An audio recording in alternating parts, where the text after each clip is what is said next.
With a staff that combines for over 100 years of experience covering the Noles, when change comes, Warchant.com is your home for analysis from every angle. Warchant.com, your ultimate Seminole sports source. Sign up today. It's time for Seminole Headlines, featuring Warchant.com's Jeff Cameron, managing editor Ira Schofel, and senior writer Corey Clark. Your weekly dose of all things FSU, pistols, and pies starts right now. Here's Jeff Cameron. The Seminole Headlines, 93.3 Real Talk Radio. Warchant TV begins right now. There's Ira, there's Corey, I'm Jeff. You guys are you. Thanks for being here. We begin the day with a little yay sausage. You all right over there, buddy? I'm good. Come on, man. Just Shows Here we go. Let's Here we go. It's Seminole Headlines. Yeah, Coming in hot after a win. Some victory sausage this week, boys. Was there a code? Was there a promo code? Was it ass kicking? Yeah. Just ass kicking. Code ass kicking right there is what that should be. I'll double check. I'll have to go back and look. What but it was. There should have been one. You don't get many opportunities with this football team. Ben, you got to jump on it, baby. Yeah. That was an ACC victory. And a resounding one. I was going to say a dominant one, which doesn't happen anymore. It's crazy, man. Hey, by the way, sausage is awesome.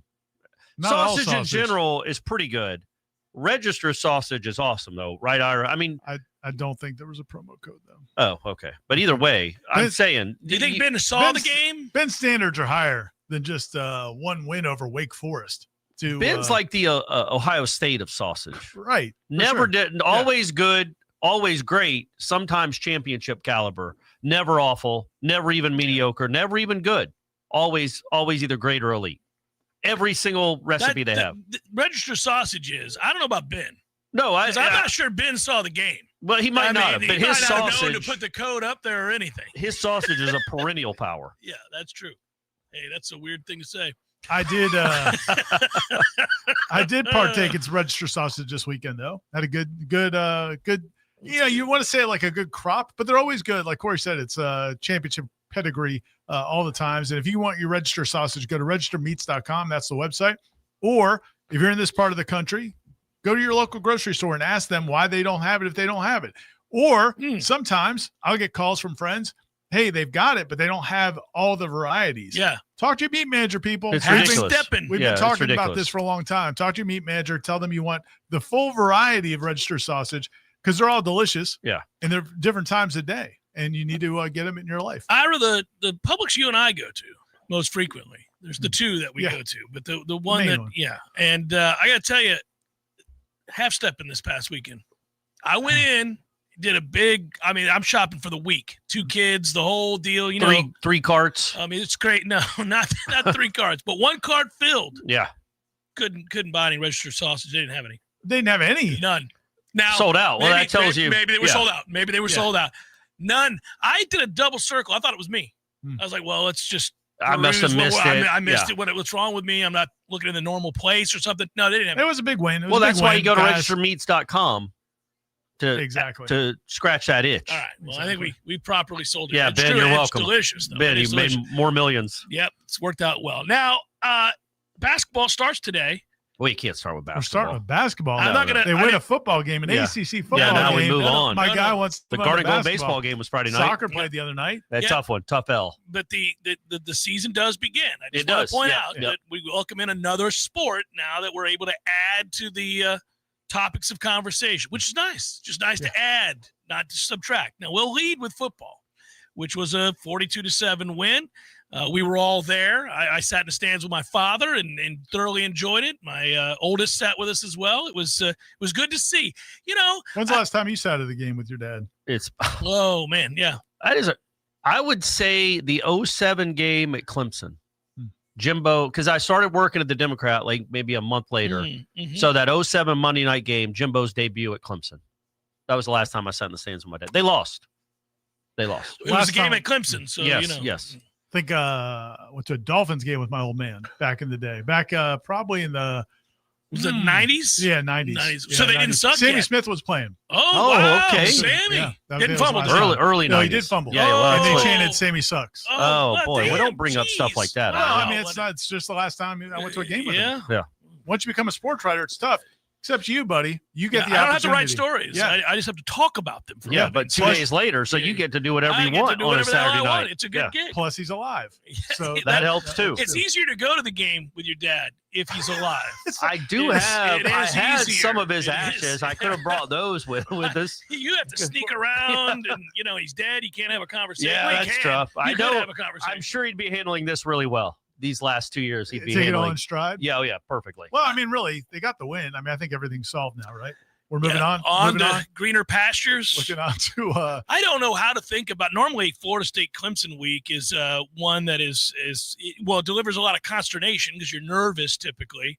I don't know that either side's fan base are, they're just like pointing at each other right now. Yeah. Just like the Spider-Man meme. I wonder if they're just kind of like last 2 ACC champs, as Norvell brought up on Monday, playing each other on Saturday night in Death Valley. The other coach over there at Clemson has a habit of doing that. Has a habit of telling everybody about previous successes after every loss these days. That's he did what say does. Today that he sucked. He sucked this year. He goes, I've had some pretty good success here in 17 years. If you haven't been tracking every single press conference. But I've sucked this year is what he said. But I'm gonna get better. I'm gonna get it fixed. Something like that. The fact that they've lost, I mean, what Florida State did in the month of October was not good. Not good. And by any measure. And what they did last season was embarrassing. But Clemson losing 6 straight games at home. It's crazy. That's insane. Crazy. And their only game they won 6 straight FBS. Power 4. Power But the game they won in that stretch was Troy, which they were down 16-0 in that game. That's crazy. Yeah. You can't call it Death Valley anymore, can you?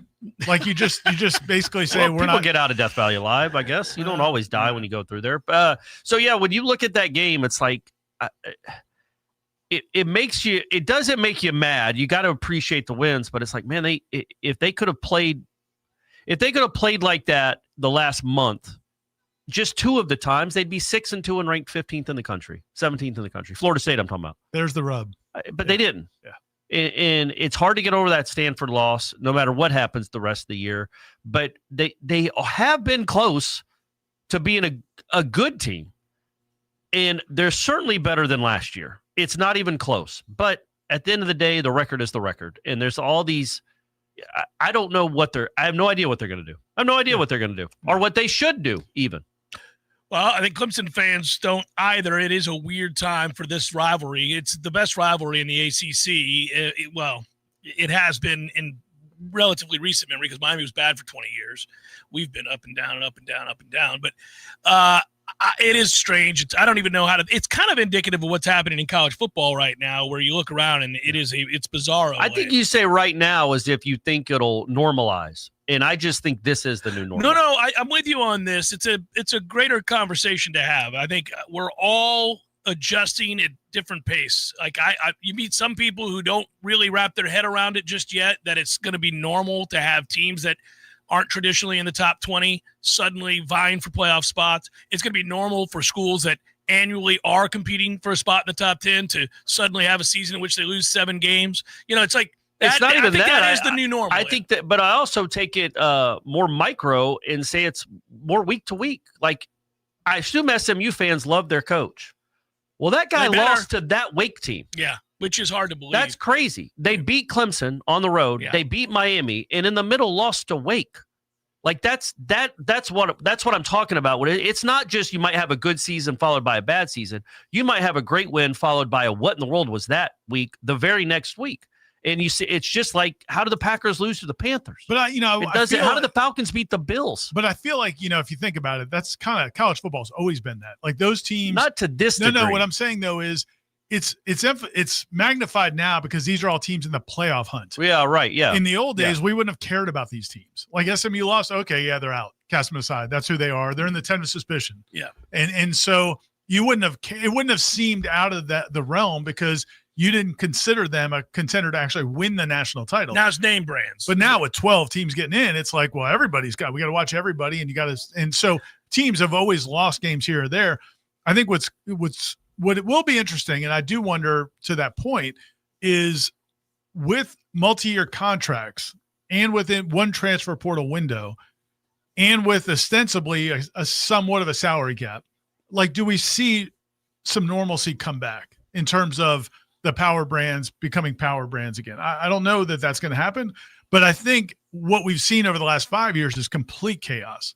And I do wonder if Georgia's going to be able to keep their players better, than they have these last few years. Yeah, I don't know. Who could know? Who could predict with this crazy sport anymore? Yeah, and that makes it harder to couch whatever feelings you have about the situation at FSU. Like, I think the majority of people are ready to move on, but at the same time, they would concede that it's a weird process.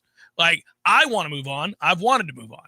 That said, and I can't tell you that I know the next guy is going to be great. And I can't tell you who that next guy should be. And I can't tell you the process. And I can't tell you, I do think they need to probably structure this more along the lines of an NFL front office. We've talked about that. The allocation of resources need to be looked at closely, and how you divvy that up per position group and everything else, the way they do in a salary cap league in the NFL. But it does make for a more complicated discussion surrounding the coach, not about whether or not you think he should or shouldn't be here, but about what to do after that. What do you do next? What does it look like moving forward? I think it's a different conversation than it used to be. And you asked me yesterday on the JCS, still going strong, Corey. And it was a lengthy conversation. I listened to some of it because I was with Jeff when you brought up Florida State suing the ACC. I'm like, is he saying they should sue Mike Norvell? I agree. That's the way he said it. I had three eyes. He's like, hey man, this crew wasn't scared to sue the ACC when everybody told them they had no chance. Well, go sue this guy for dereliction of duty and see if you can get that. Keep him in the courts. Keep him in the courts, Ira. He'll settle. That's probably a sign that the segment went too long if I said that, because that's not where I was going with it. But I do think the question of, do they already know what they're going to do? I mean, I think that's a fair question. Was the decision to not make a change after the Stanford loss, was that an indication that they need more time to figure things out? Or is it an indication of or is it an indication that they really do want to see how the rest of the season plays out? I mean, there is a world where they did decide 4 or 5 weeks, or 2 or 3 weeks ago that this is it. And we just have to find the right time to make the change. We want to make sure everything's lined up with the next coach to do that.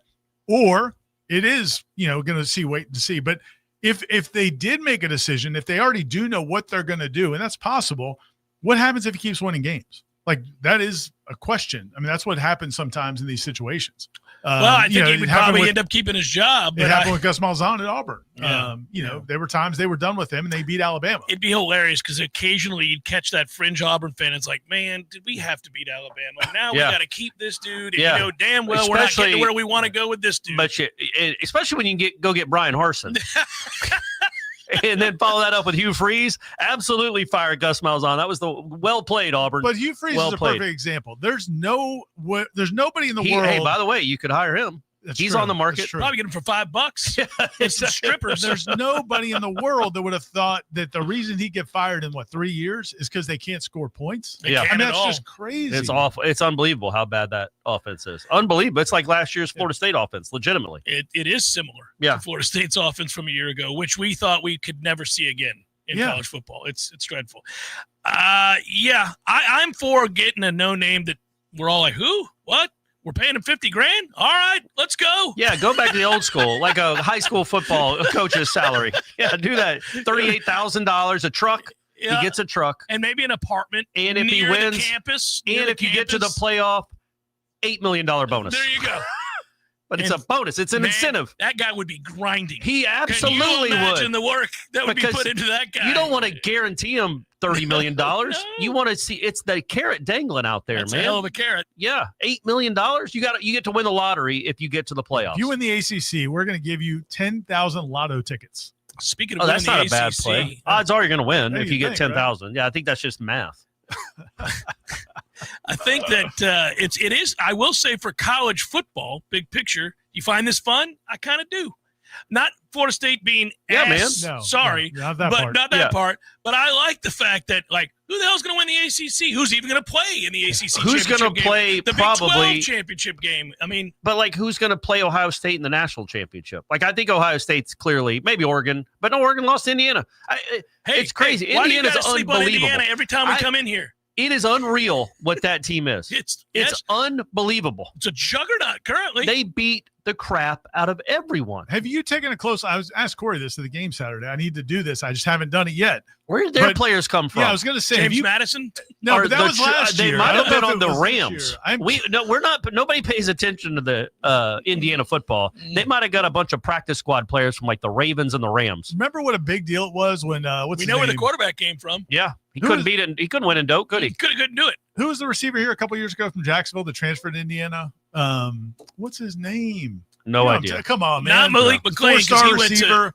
Malik went to Penn State. People in the chat are probably throwing their computers. Jalen Lucas? No, man. It was the kid. He was a highly touted receiver, played here some, and then transferred to Indiana. And it was like DJ Matthews. Thank you, Keith, in the chat. Oh, there you go. Yeah. Man. And it was like a punt returner for me, but I got you. He was a good receiver here. But when DJ went, he went to Indiana, it was like, what? What are you doing? I mean, why would you go to Indiana? Pain. What are you thinking? And it's like, man, he saw it. Yeah. He saw the future. He knew Siggs was coming. Jalen Lucas clearly didn't. No, he bounced from Indiana right when they became the best team in the country, which is sad for him. I do like, I said it a week ago when we were sitting there looking at the top 10. I thought, it's pretty cool that Indiana's number 2 and Georgia Tech is in the top 10 and Vanderbilt's number 10. Virginia's 12. Yeah. It's funny. You're like, okay, well, good for them. Good to see some other faces in there. And that's why you wonder, like, do you think, honestly, that, like, Tony Elliott is a better coach than Norvell? And if he is, by how many degrees?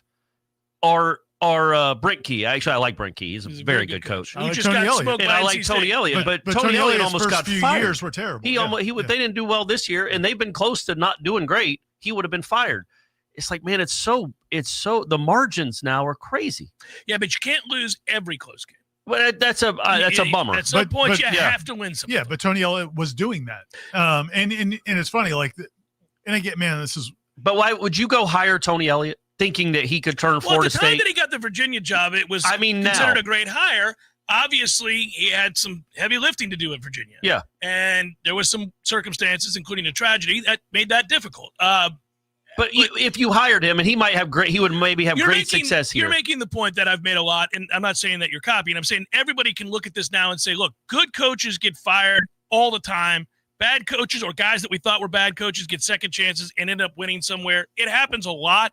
I think it's going to happen more and more. I think it's coming down to fit. I think it's coming down to I think you see it much more in the pro sports. I mean, like that's always in pro sports. I mean, the NBA. I mean, they recycle coaches all the time. They'll also fire somebody after 30 games and or 20 games. That was my point. Like, I want that side of it though too, where you don't owe somebody $100 million if you have to fire them. Right. That's the part that's so screwed up. Well, I feel like they've got it. Like they've got to come up.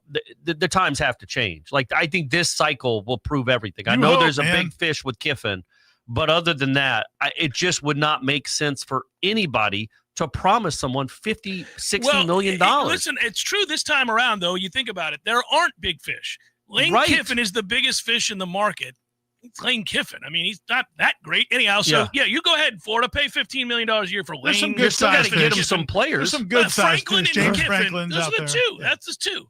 Who's a big fish that's out there besides and that? neither one of them have a championship. Have even played for a Dabo's about to be on the market.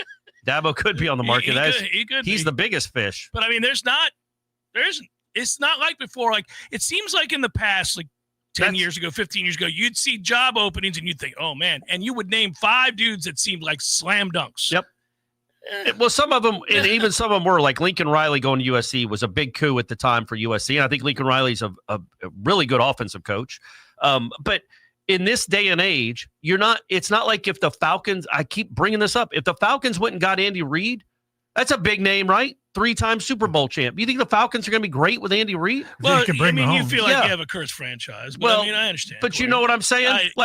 He's not anything. He's a good coach that has a great quarterback. Would he have willed that guy to make the extra point after he scored against New England over the weekend? The late game management with that crew is not great. I watched it, buddy. It is not great at all. None of it makes a lot of sense. But colleges need to get there. They need to get there where they have to understand head coaches are important, sure, and you want somebody that knows what they're doing.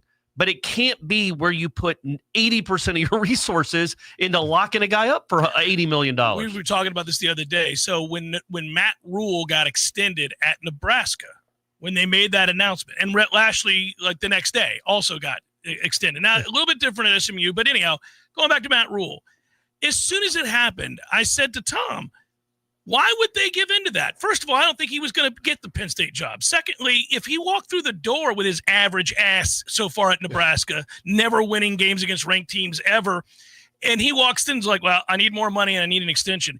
Well, you're currently under an 8-year contract making $8 million a year. Why don't you suck it? These schools. I mean, there's no chance I'm going to give you that. Literally, Go ahead, literally suck it. Like we're standing up at the desk. I mean, what are we talking about here? We're going to have a press conference today where I tell everyone that I told you to suck it. Yeah, that's what we're going to do. Or you can leave here quietly. We'll pretend this conversation never happened. These are the two things. Yeah, coming here asking me for a raise. But they never operate that way because university administrators, usually ADs, presidents mostly, they don't want to deal with having a coaching search and then the uncertainty. So they want to stick with what they've got. They have to wake up. But I mean, you could have calmly, rather than say "suck it," which might have been viewed as classless. Also, said, maybe a little confrontational. Perhaps. I'll tell you what, Coach. Let's try to beat Southern Cal at home on Saturday night. We'll have this conversation Sunday. Yeah, what do we do? This conversation Sunday. Oh, we lost at home again against the ranked team. Does Penn State still want you? Yeah. Is your phone still ringing off the hook? I mean, I don't know. They got to. They have to get to that place. Seminole Headlines, 93.3 Real Talk Radio, Warchant TV continues in a moment. Picture this. It's midnight and you're lying in bed, scrolling through this new website you found, hitting the add to cart button on that item you've been looking for. After 15 minutes, you decide you've done enough damage to your wallet and decide to check out. But you remember that your wallet or credit card is in the living room and you don't want to get out of bed to go get it. Just as you're getting ready to abandon your cart, that's when you see it.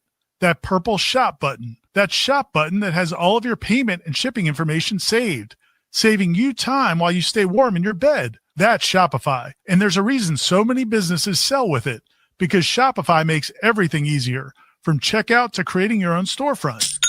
Shopify is the commerce platform behind 10% of all e-commerce in the U.S., from household names like Mattel and Seminole Headlines to brands just getting started. Shopify gives you that leg up from day one with hundreds of beautiful, ready-to-go templates to express your brand style and forget about all the code. Tackle all those important tasks in one place, from inventory to payments to analytics and more. Spread your brand's word with built-in marketing and email tools to find and keep new customers. And did I mention that iconic purple Shop Pay button that's used by millions of businesses around the world? It's why Shopify has the best converting checkout on the planet. Your customers already love it. If you want to see less carts being abandoned, it's time for you to head over to Shopify. Sign up for your $1 per month trial and start selling today at shopify.com/warchant. Go to shopify.com/warchant. Shopify.com/warchant. Our grill carries every single fight. Plus, unlike most pay-per-view bars, there's no cover charge. And drink specials, too, like $3 select domestic beers and more. And if you enjoy international soccer, 7 Pill opens early. $2 mimosas on Sundays, anyone? The 7 Pill Tap Room, 2475 Appalachia Parkway, just downstairs from Corner Pocket Bar and Grill. Go custom with your window coverings with help from Budget Blinds of Tallahassee. Budget Blinds brings their showroom to your home with dozens of color and pattern choices. Just tell them what you love and they'll make it happen. From designing custom draperies and Roman shades to color matching your blinds and shutters. I'm Gary, the local owner of Budget Blinds Tallahassee, where you get beautiful style and expert service for any budget. Call 668-4835 for a free consultation online at budgetblinds.com/Tallahassee. Game day in Tallahassee starts with energy, and nothing fuels that spirit like Grassroots Coffee brand new End Zone Blend. That's right. Every cup of End Zone Blend doesn't just taste incredible. It also supports our Florida State Seminoles football program. Grassroots Coffee knows it's about commitment and being all in. Every sip of End Zone Blend helps push the program forward, supporting the grind and the climb. So whether you're at home, have a business, or just getting fired up before kickoff, make End Zone Blend part of your game plan. Support local and our favorite coffee roaster. Order Grassroots Coffee's End Zone Blend today at grassrootscoffee.com. And let's keep driving the Noles to victory. It's that easy. Drink Grassroots Coffee and help support the Florida State Seminoles. And don't forget, you can get 15% off your first order at grassrootscoffee.com. Grassroots Coffee's brand new End Zone Blend. Grassroots Coffee. Made for everyone. Loved everywhere. Life is stressful. Dinner shouldn't be. That motto is why Register Sausage has been doing business in the Florida Panhandle and Lower Alabama for over 75 years. A proud sponsor of Seminole Headlines, Register Sausage always provides the best Southern smoked sausage to over 140 grocery stores and restaurants throughout the Southeast. Headliners have discovered the Register's difference. You can too. To find a store that carries Registers near you or to buy directly, head to registermeats.com. That's registermeats.com. Register Sausage. Yay, sausage! Seminole Headlines returns now. Head to YouTube and search for Warchant TV today to catch the show live or on demand. Now, here's Jeff Cameron, Ira Schofel, and Corey Clark. To our first question of the day, Cody says, a contribution here. Appreciate you, Cody. So can we say that Boggs has been Jacobs 2.0? He's been hurt. I don't think that's fair. Yeah. He's been hurt. How's Vandrevius doing at South Carolina? I know the offense isn't much, but is he playing? Saw him play some like last year, but I haven't heard much about him. I'll look it up. Look it up. Nobody in that offense has done much, which is why Mike Shula just got fired. It's crazy that didn't. The other difference there is the thing with Vandrevius was he had that really nice spring. Yeah. But then what we were hearing was that there were some challenges in terms of attitude and some things like that were not just about performance, and I think that was part of the reason why he had a hard time getting on the field. And biggest reason. Jamin Boggs is the exact opposite. Like, they love him. They say everything he does. He's just been banged up. So to answer the question, no. Yeah, I would not. He has 21 for 343 and 2, Vandrevius. In that offense, that's like 48. Well, in he had back-to-back 100-yard games. He had 7 for 128 at Missouri, and then 5 for 108 against Kentucky, and then he's got 3 catches. He might be hurt. When was that? This season, like early 2 October. weeks ago, early October. There was never a question about his skill set. Yeah. It was always about whether or not you could show up to a meeting on time and the like. Speaking of receiver, go with another real question. Quick. Jesse J says, is Spank Stadium coming? So she was here, huh? She wasn't. I liked it. Her Instagram post was something like, thanks so much for Florida State. They invited us to a Florida State football game in all caps. They finally invited her. It's like, haven't they been doing that every day for the last 10 years? I would hope. I'm pretty confident. I was going to say, you can rent out the stadium and have your own private concert if you want. You can just go run to 40s. The game by yourself with your loved ones. Yes. We'll all exit. Yes, and it's yours. That's right. You can just watch enjoy it. Enjoy the sights and sounds of a college football game. See what you need to see. By the way, we need around $80-90 million. Yes, yeah. Anytime you want. We're just looking. You don't have to send your employees anywhere around the world if they want to go. Put that to Florida State. I said to a friend of mine yesterday, I was like, yeah, man, if you're Mike Norvell, you're like, really now? You guys are pushing me out the door, and then you're going to bring the Spanx lady in here? Mike, but maybe that's... Well, then they said, well, yeah, Mike's going to get that Spanx money either way, maybe. Yeah. But, yeah, we'll see. And we should call her the Spanx lady. She has a name. Sarah Blakely. Atlanta's home. Lives in Atlanta. Mm-hmm. Well, why? Have you been working on it? All the time. Okay. I drive by her house and just honk. I can't get near it, obviously. It's guarded. It's guarded with guns. But, yeah. But God bless her. That's big. I didn't know she was really had any ties back to Florida State or cared all that much. So that's good to know that she at least showed up. And that has created a slew of rumors over the years and buzz now. And, I never got a straight story. Never really know for sure exactly what happened with that. If athletics aren't a big deal in her life, it would be really weird for her to be like, well, here's $100 million of something I don't just care that much about. Like, there's a lot of things in my life I don't care about. I wouldn't donate money to them. Right. You know what I mean? So if it's not in her blood, I don't know if she ever went to a football game when she was here. She just might not be a sports fan. Well, I think, and there was, and again, man, there's been, like you said, there's been so much talk about it for years. Yeah. And like some people said, well, maybe she didn't feel like she was supported in terms of her entrepreneurship. But during that visit, not only did she come to the football game, but she visited the School of Entrepreneurship. She met with Mark Ziegler, a friend of ours, who great professor at Florida State, who she mentioned him in her post as well. So yeah, I mean, I think she clearly had good experiences at Florida State. She's been a little busy. Running one of the biggest businesses in the world. But then also, if football's not her thing, it's not shocking that she wouldn't have an interest. It is weird, though. You just never know how those things are going to work out. Like Al Dunlap, everybody's favorite entrepreneur. Corey loves him. Yeah. He good for the people. Had no tie to Florida State at all, but came to speak to the business school. And then they introduced him to Bobby Bowden, and all of a sudden he's like, okay, I like these guys. I like this program. Here's $25 million. So, you just don't know how it's going to work out. I'd like to be in a position to do that. Like, hey, I like this place. Here's $25 million. I'm not going to miss it. Not going to miss it. Don't even know I had it. Well, that one guy tried it with FAMU, and it turned out you actually have to have the money. He did miss it. Yeah. Yeah. I'm giving you $100 million. Problematic. Yeah. Well, we'll see what becomes of all this with Sarah, but it was good to see that she came back and hopefully enjoyed the game. Hey, 42-7. So good one to be at. What do we think Deuce is as an NFL prospect? Because he's really good. Why would he not be a big? No, NFL I mean, like, prospect? I know he's an NFL prospect, but Johnny was a 6th-round pick. Keon was a 2nd-round pick. I think he's better than Keon, but I could be wrong. I don't know how they judge these things, but he's already had a better year than Keon, and he doesn't have Jordan Travis throwing him the ball. He's definitely he's different than Keon to me. He's just, he's obviously he's got more of Johnny's body, but he's a way better receiver than Johnny. The thing with Keon was Keon's not a blazer. Not at all. And so that's a challenge at the next level. But his ball skills are so phenomenal.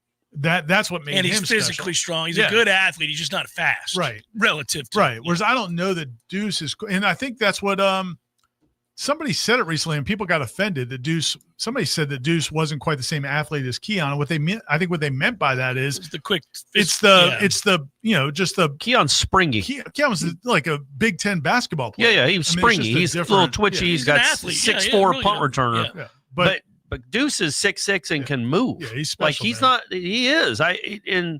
So I wonder, like, is he a first-day pick, a second-day pick? I don't know who the better receivers are in the country that are eligible to come out to the draft. So I don't know where he's going to get drafted or if there's a chance he'd come back. Here's the thing about him, though, is not only he's going to do really well in the combine. Dominic, his dad, who does stuff for us at Warchant, says that his speed is way better than you think it is, and and he's got the size. And then talk about it in the interview settings. I mean, like what box is not going to be checked off for Deuce Robinson? Yeah, he'll hit a home run there. Yeah. And now he's getting the production to go with. But can you talk him into coming back? Oh man, listen, man, that would be goal number when one. When I say talk, you know what I mean. Yeah, well, like there's money out there.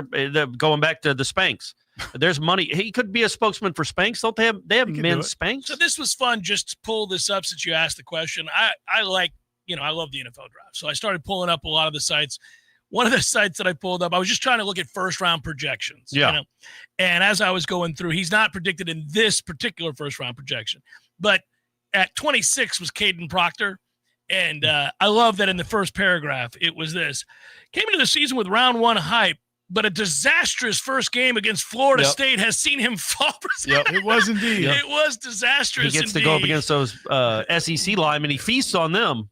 Yeah, but good luck with the Florida State crew. I'll keep looking as we go on through the show. I'm sure he's a first day guy. You think so? I think so. I mean, that's because that means he's one of the top 5 or 6 receivers in the country. Then 6 that are eligible. Who can? Man, he's all. You don't have to talk me into it.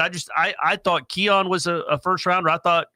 I've always been wrong with these things, and I know Keon was essentially a first rounder. He was the first pick of the second round. The only reason Keon fell was because he was slow. Yeah. Well, I mean, it's relative, of course, Corey, but it's you and I know that, so we don't have to hit the qualifier. It was his time in the 40 was. But I don't know what Deuce is going to run the 40. I know when I watch him on a field, he's running by people. There's nobody that stays in front of him. Yeah, I can't remember what D-Rob says 40 time is, but I mean, I think he's hit like 21 miles an hour or something. I'll say this: if you're 6'6" with great hands and can go up and get it. And you got a great attitude, and you run a 4.5. And it may be better than that. It may be better than that. Yeah, I think Deuce said at one time he was. Dominic said somewhere in the 4.4 range. If that's forget about it. What a great addition he's been. It's a shame that it gets lost in what is now a 4-4 season, but he's been awesome. Yeah. And they haven't thrown him the ball enough, quite frankly, especially in the red zone. And other than the Miami game, Earl Little's been awesome. So there are some nice pieces on this team, which stinks. That part does stink when you have a 4-game losing streak. They all get lumped into the same mess. Yeah, and that's not the case. There's some pieces here. It's interesting. I'm looking at a bunch of mocks right here, and it's crazy to look at how many guys. So first of all, just go back. I've got Fernando Mendoza. 6 of the 7 projections have him going number 1 overall. All right. The quarter. So think about it. We watched him. They didn't see that game last year against Florida State. But that's how quickly it changes. Well, yeah, Peyton and Jones breathing down his neck. It's just nuts to think about. Obviously, Reuben Baines in the top 5, guys like that. But it is interesting. Also, mock drafts in October and November mean very little. They're tough. Well, we are getting far enough along in the season now where you'll start to get some pretty solid opinions about what a player is. If you play 8-9 games in your final year, you kind of have a sense of what somebody so is. Going back to this, what's coming up, we don't know who the coach is going to be. It might be the guy that's already here. It might be somebody else. There are some pieces that you really want to stay. Unlike last year, where there literally, I bring this up on Wake Up Warchant, I don't know there was anybody who on the team did you absolutely want to stay from last year's team. I don't know that there was one. Maybe some members of that secondary. Oh, no, just of people on the team, period. There were some guys in that secondary I didn't want to see leave. Yeah, but we didn't know Jabril Rawls was this. Like, Jabril Rawls was a good player. That was the one position group that they had recruited pretty well. Well thought of blue chip type kids that had come in. They hadn't gotten everything out of them. But they had, for 4 years, had just screwed that up so much that the roster did not have any, talent that you're like, man, wait, what is this going to look like in 2 years, in my opinion. But now you do have some guys. You have the defensive line freshmen. You have Boggs and Cromaw, Deuce, Earl Little. You have what could be a nice core of guys. No, there definitely is. Whoever gets the job, if it's not Mike Norvell, if they can retain what they've got and then bring in the pieces that come with it. So it's in a better place than it was last year, clearly. It's not going to be a complete rebuilding job. The only problem you have is you do have to bring in 5 new offensive linemen. Maybe, unless you like a couple of these guys. Maybe you may get away with 3. Yeah, you might have to. Maybe 2 of these guys that you've recruited over the last 6 years maybe can play. I mean, Sandman, they seem to like him. Yeah, maybe center. He can play center, and then if one of Otto or Lucas. I'm saying for depth purposes and or starting Dante purposes, Lucas. You don't have. Lucas Is he still Simmons? here? Yeah, Dante Lucas. Dante the Lucas. Pope is the Pope. on. Yeah, you don't have a ton of depth and talent right now. Most of the guys that are starting this year leave, of course, on that offensive line. So you'd like to think that Otto, Sandman, yes, they certainly like him. He's technically sound for such a young player. Mm-hmm. You don't have to be fully developed at center. I mean, in terms of you can get by at center without being 23 years old. I think it's terribly troubling that Simmons hasn't emerged as an option when they had to go to another tackle. They put a center and a guard out there. It would be nice if we're going to professionalize college sports that we start getting trades. Is there still some value on Lucas Simmons? Could you trade him for maybe a mid-rounder? Over a sorry GM of couple another 3 program? stars, and can you do that? Yeah, I don't know how that would work. I don't know how you quantify what you get for a Lucas Simmons. Is it 2 3 stars? Is it but yeah, I'm all about it, man. Player would be named later. Trade coaches. It is frustrating because that was a guy heralded. Certainly, they thought had the feet. He had the unfortunate situation where it was a medical for that first year and he really couldn't do much to upgrade. But he was also, he was so highly regarded because of his measurables. Yeah. That's what he was he did not grow up playing football in the States against elite competition. He comes in from Sweden or wherever he's from. Yeah. And then he plays that international academy. I don't know if he's playing great competition. So it was a little bit of a flyer just because he hadn't done it. It's not like a guy that you got out of, some elite program, the Cincinnati Moeller, whatever it was called. That's old school elite. Valdosta. Yeah. Look at my man. Yeah. Cincinnati Moeller. Harkening back. Yeah, man. Jerry Faust wasn't coaching. I like that you the late did that. 70s. Yeah. Well, Greg Hudson's another Cincinnati Moeller guy. So in the bonus hour, when this ends, I ended up talking a lot about Bob Trumpy. And I love me some Trumpy and Don Crickey for that matter. Yeah, those were great Crickey back in the day. And Trumpy were the man. Those NBC games back then, they always did the Orange Bowl. And Dick Enberg was with him, and they were great. Yeah, just saying. I thought to myself as I was talking about it, I'm old. Nobody knows. Like an old school Tessitore. He was better than Tessitore. No way. Nobody's better than Tessitore. You stop with Are you crazy? That guy's the best. That guy's the best there is. Hey, by the way, are you about to go to break? I am. I was going to say, on the other side, I want to talk real quick about on the other side? Tatum Bethune. My man. There's your preview. There's your teaser. I love that dude is playing well. On the other side. Yeah, on the other side. This break, on the other side of this break. There's a tease, gang. Yeah, from that side of the glass. He was teasing the other side of the break. All right. Seminole Headlines, 93.3 Real Talk Radio. Warchant TV continues in a moment. Your local news now. Shots were fired overnight Friday just before 2:30 a.m. in downtown Tallahassee. The gunshots rang out from 200 South Adams Street. The gunshots came after a fight broke out in the area around South Adams and West Jefferson Street, per the police department. Some of the people involved in that fight then got in a car and started shooting. Officials said no one was hit in the incident, no arrests have been made, and the investigation is active and ongoing. 5 people were hospitalized following a crash on 2558 Coastal Highway in Crawfordville Norvell near Medart Elementary School. The crash occurred at about 3:17 p.m. Saturday and involved 2 vehicles. After the crash, 4 people were taken by ground to Tallahassee Memorial Hospital, and another was taken by air to TMH. The northbound and southbound lanes were briefly closed due to the accident. This is a developing story. This is Rachel Lene with your Real Talk 93.3 Local News Update. Brought to you by Macklemore Systems, Tallahassee's go-to Mac store. Check them out online at macklemoresystems.com. This is meteorologist Paul Trombley with your Real Talk 93.3 weather update. Bright sunshine this afternoon with highs around 76. Easterly winds around 5 miles per hour. Lows level off around 50 tonight. Clear skies. Sunny skies tomorrow. High of 79. Dry with temps a bit above average Thursday and Friday, and highs from the upper 70s to the low 80s. This report is brought to you by the Lawn Johns. For all your landscaping and lawn care needs, visit thelawnjohns.com. Currently, it's 70 degrees. This time of year, we enjoy spending time outdoors in this beautiful North Florida climate until a mosquito attack begins. Falls Termite and Pest Control can help you take your yard back. We have an affordable program to help keep mosquitoes away, and our program even helps with other pests like ticks. Mosquitoes are a nuisance to you, and by carrying diseases such as heartworms, they can be harmful to your pets. Learn more about how Paws can help protect you, your family, and your pets from mosquitoes. For the elimination of termites, pests like mosquitoes, and a greener lawn too, call Paws. We'll get them all. Do you want to take your yard back by having a green and pest-free lawn? At Paws, we understand the unique needs of your North Florida lawn, which is why we developed a program to address those concerns. Our treatment program includes inspection, treatment, and education on best practices for optimized results while remaining environmentally conscious. An added benefit is that our lawn treatment is flea suppression, so having a greener lawn can help protect your pets too. For a greener lawn and the elimination of fleas too, call Paws. We'll get them all.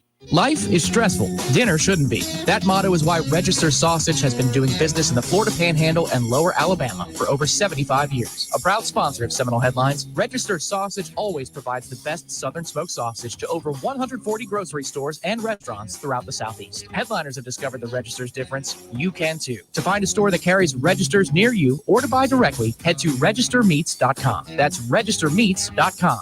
Register Sausage. Yay, sausage! Seminole Headlines returns now. Head to YouTube and search for Warchant TV today to catch the show live or on demand. Now, here's Jeff Cameron, Ira Schofel, and Corey Clark. Since we're on the other side, buddy, you can bring up the fact that Tatum Bethune has been a tackling machine in his 3 starts since having to come in for the injured Mr. Warner at linebacker. That's doing some things. It's great. And Collinsworth loved him a couple Sunday nights ago, but he's had 10 tackles, 10 tackles, 14 tackles, 16 tackles. Yeah. Well, that's crazy. It is crazy. That's 50 tackles in 4 games, which is nuts in this. It's just nuts, period. But then it also, again, makes me harken back a little bit to Ronaldo Green as a starter in the NFL. Tatum Bethune is now a tackling machine starter in the NFL. Jarian Jones, I don't know if he starts, but he plays a ton in the NFL. Braden Fisk, Jared Verse, Azaria Thomas is now a starter in the NFL because they just traded Sauce Gardner. Maybe that team shouldn't have been left out of the playoffs, is what I think. They have 6 but from guys, that team. Guys, they lost Jordan Travis. That's true. So and he was their star safety. So you saw what Louisville did to that defense once Jordan wasn't playing. Again, they lost their starter. So six starters at least on that defense. I know Josh Farmer plays for the Patriots. He was on that defense. Josh Farmer made a hell of a play the other day when I was watching. He plays a lot. Yeah. And Darrell Jackson would have been eligible in that playoff. He's going to play in the NFL in some capacity. So that's 8, 9 players on that defense, at least, that are now in the NFL and contributing. 6 or 7 of them are starters. Plus, you have Keon and Trey Benson on the other side. Mm-hmm. But whatever. Yeah, they would have lost to Michigan by 40, said ESPN's Matt Miller. Frustrating. Yeah, very frustrating, especially in hindsight of what came after that. The other lesson, though, about Tatum Bethune, though, I think we'd all be wise to think about it is because we're talking about Deuce with measurables. And football players, man, like Randy Pittman, right? Tatum Bethune's a guy that, I think all of us thought was a good college football player, a good linebacker. Good. Yeah. But you didn't know if he could be an NFL player. Well, his other problem, too, he had been banged up so much. Right. Oh, yeah, for sure. That's really where you worry. That's crazy. Like Deloach, I don't think is in the NFL. He's on a practice squad or was last year. Much better athlete. But Bethune is and I'm not saying that Kalen Deloach doesn't know football or doesn't have the IQ. Yeah. But Tatum, there's some guys that just have an innate ability to play football and play it well. And Bethune is one of those guys. And sometimes it's the right situation. I mean, we've seen that so many times. Yeah, I think it's largely that for a lot of guys, do you go to the right system? Right. Does it fit what you're doing? You would like to believe teams were savvy enough to draft guys to a system. Well, like remember when back in the day when like Alonzo Jackson came out and the Steelers signed him as an outside linebacker in their 3-4, and it's like, well, he's never done that. Bjorn Werner. Warner is a great example. He was out of the league in 3 years because the Colts did they think he could do that? Made him do that. He never did that. He'd have played 10 years if he was drafted by another team. Maybe. But, I mean, point is he would have had a better chance. That's for sure. Yeah. I think the other one that was a great example, I think, was Williams, Carlos's brother. Vince Williams. With the Steelers. Played the NFL for 25 years, it felt like. It was crazy. He played with Mike Webster, right? It was him and Jack Lambert. Sad decline. No, he played with the Steelers. Singletary was a Bear. Yeah, no, he played with Mike Webster, the center, and then he played with Jack Ham and Jack Lambert. Those were the three linebackers. It's cool reading more about Bethune, too. Obviously, he didn't start the year as a starter. How could he? Because they have one of the best linebackers in football. So he was – depending on where you look, he was second, third string, and then there's some injuries. He gets his chance, and he's a tackling machine, takes advantage of it. What they were worried about in San Francisco was you had an elite player at a position who got everybody set. And so they were kind of like, well, can he do what Warner did? Well, nobody does. Yeah. But can he, because they funnel everything inside, he's a thick guy. He's a strong guy. He can tackle. He always could tackle. And a really smart kid, man. Super smart. Remember when he first got here, when they brought him in from UCF, we knew he had 100 tackles at UCF, and you're like, okay, how does that translate? But I remember those first spring practices, the entire defense communicated better the day Tatum Bethune got on the defense. Like, because he was so communicative, it just spread to the entire defense. And that was, when we watched that team last year, it was the big obvious difference from 2023 to 2024 was there was nobody talking. I remember when Jarian Jones, speaking of him, and a couple of the guys came back last year and watched a practice, they actually started yelling at the guys on defense. You guys have to talk. Yeah. Like, you can't just be out there.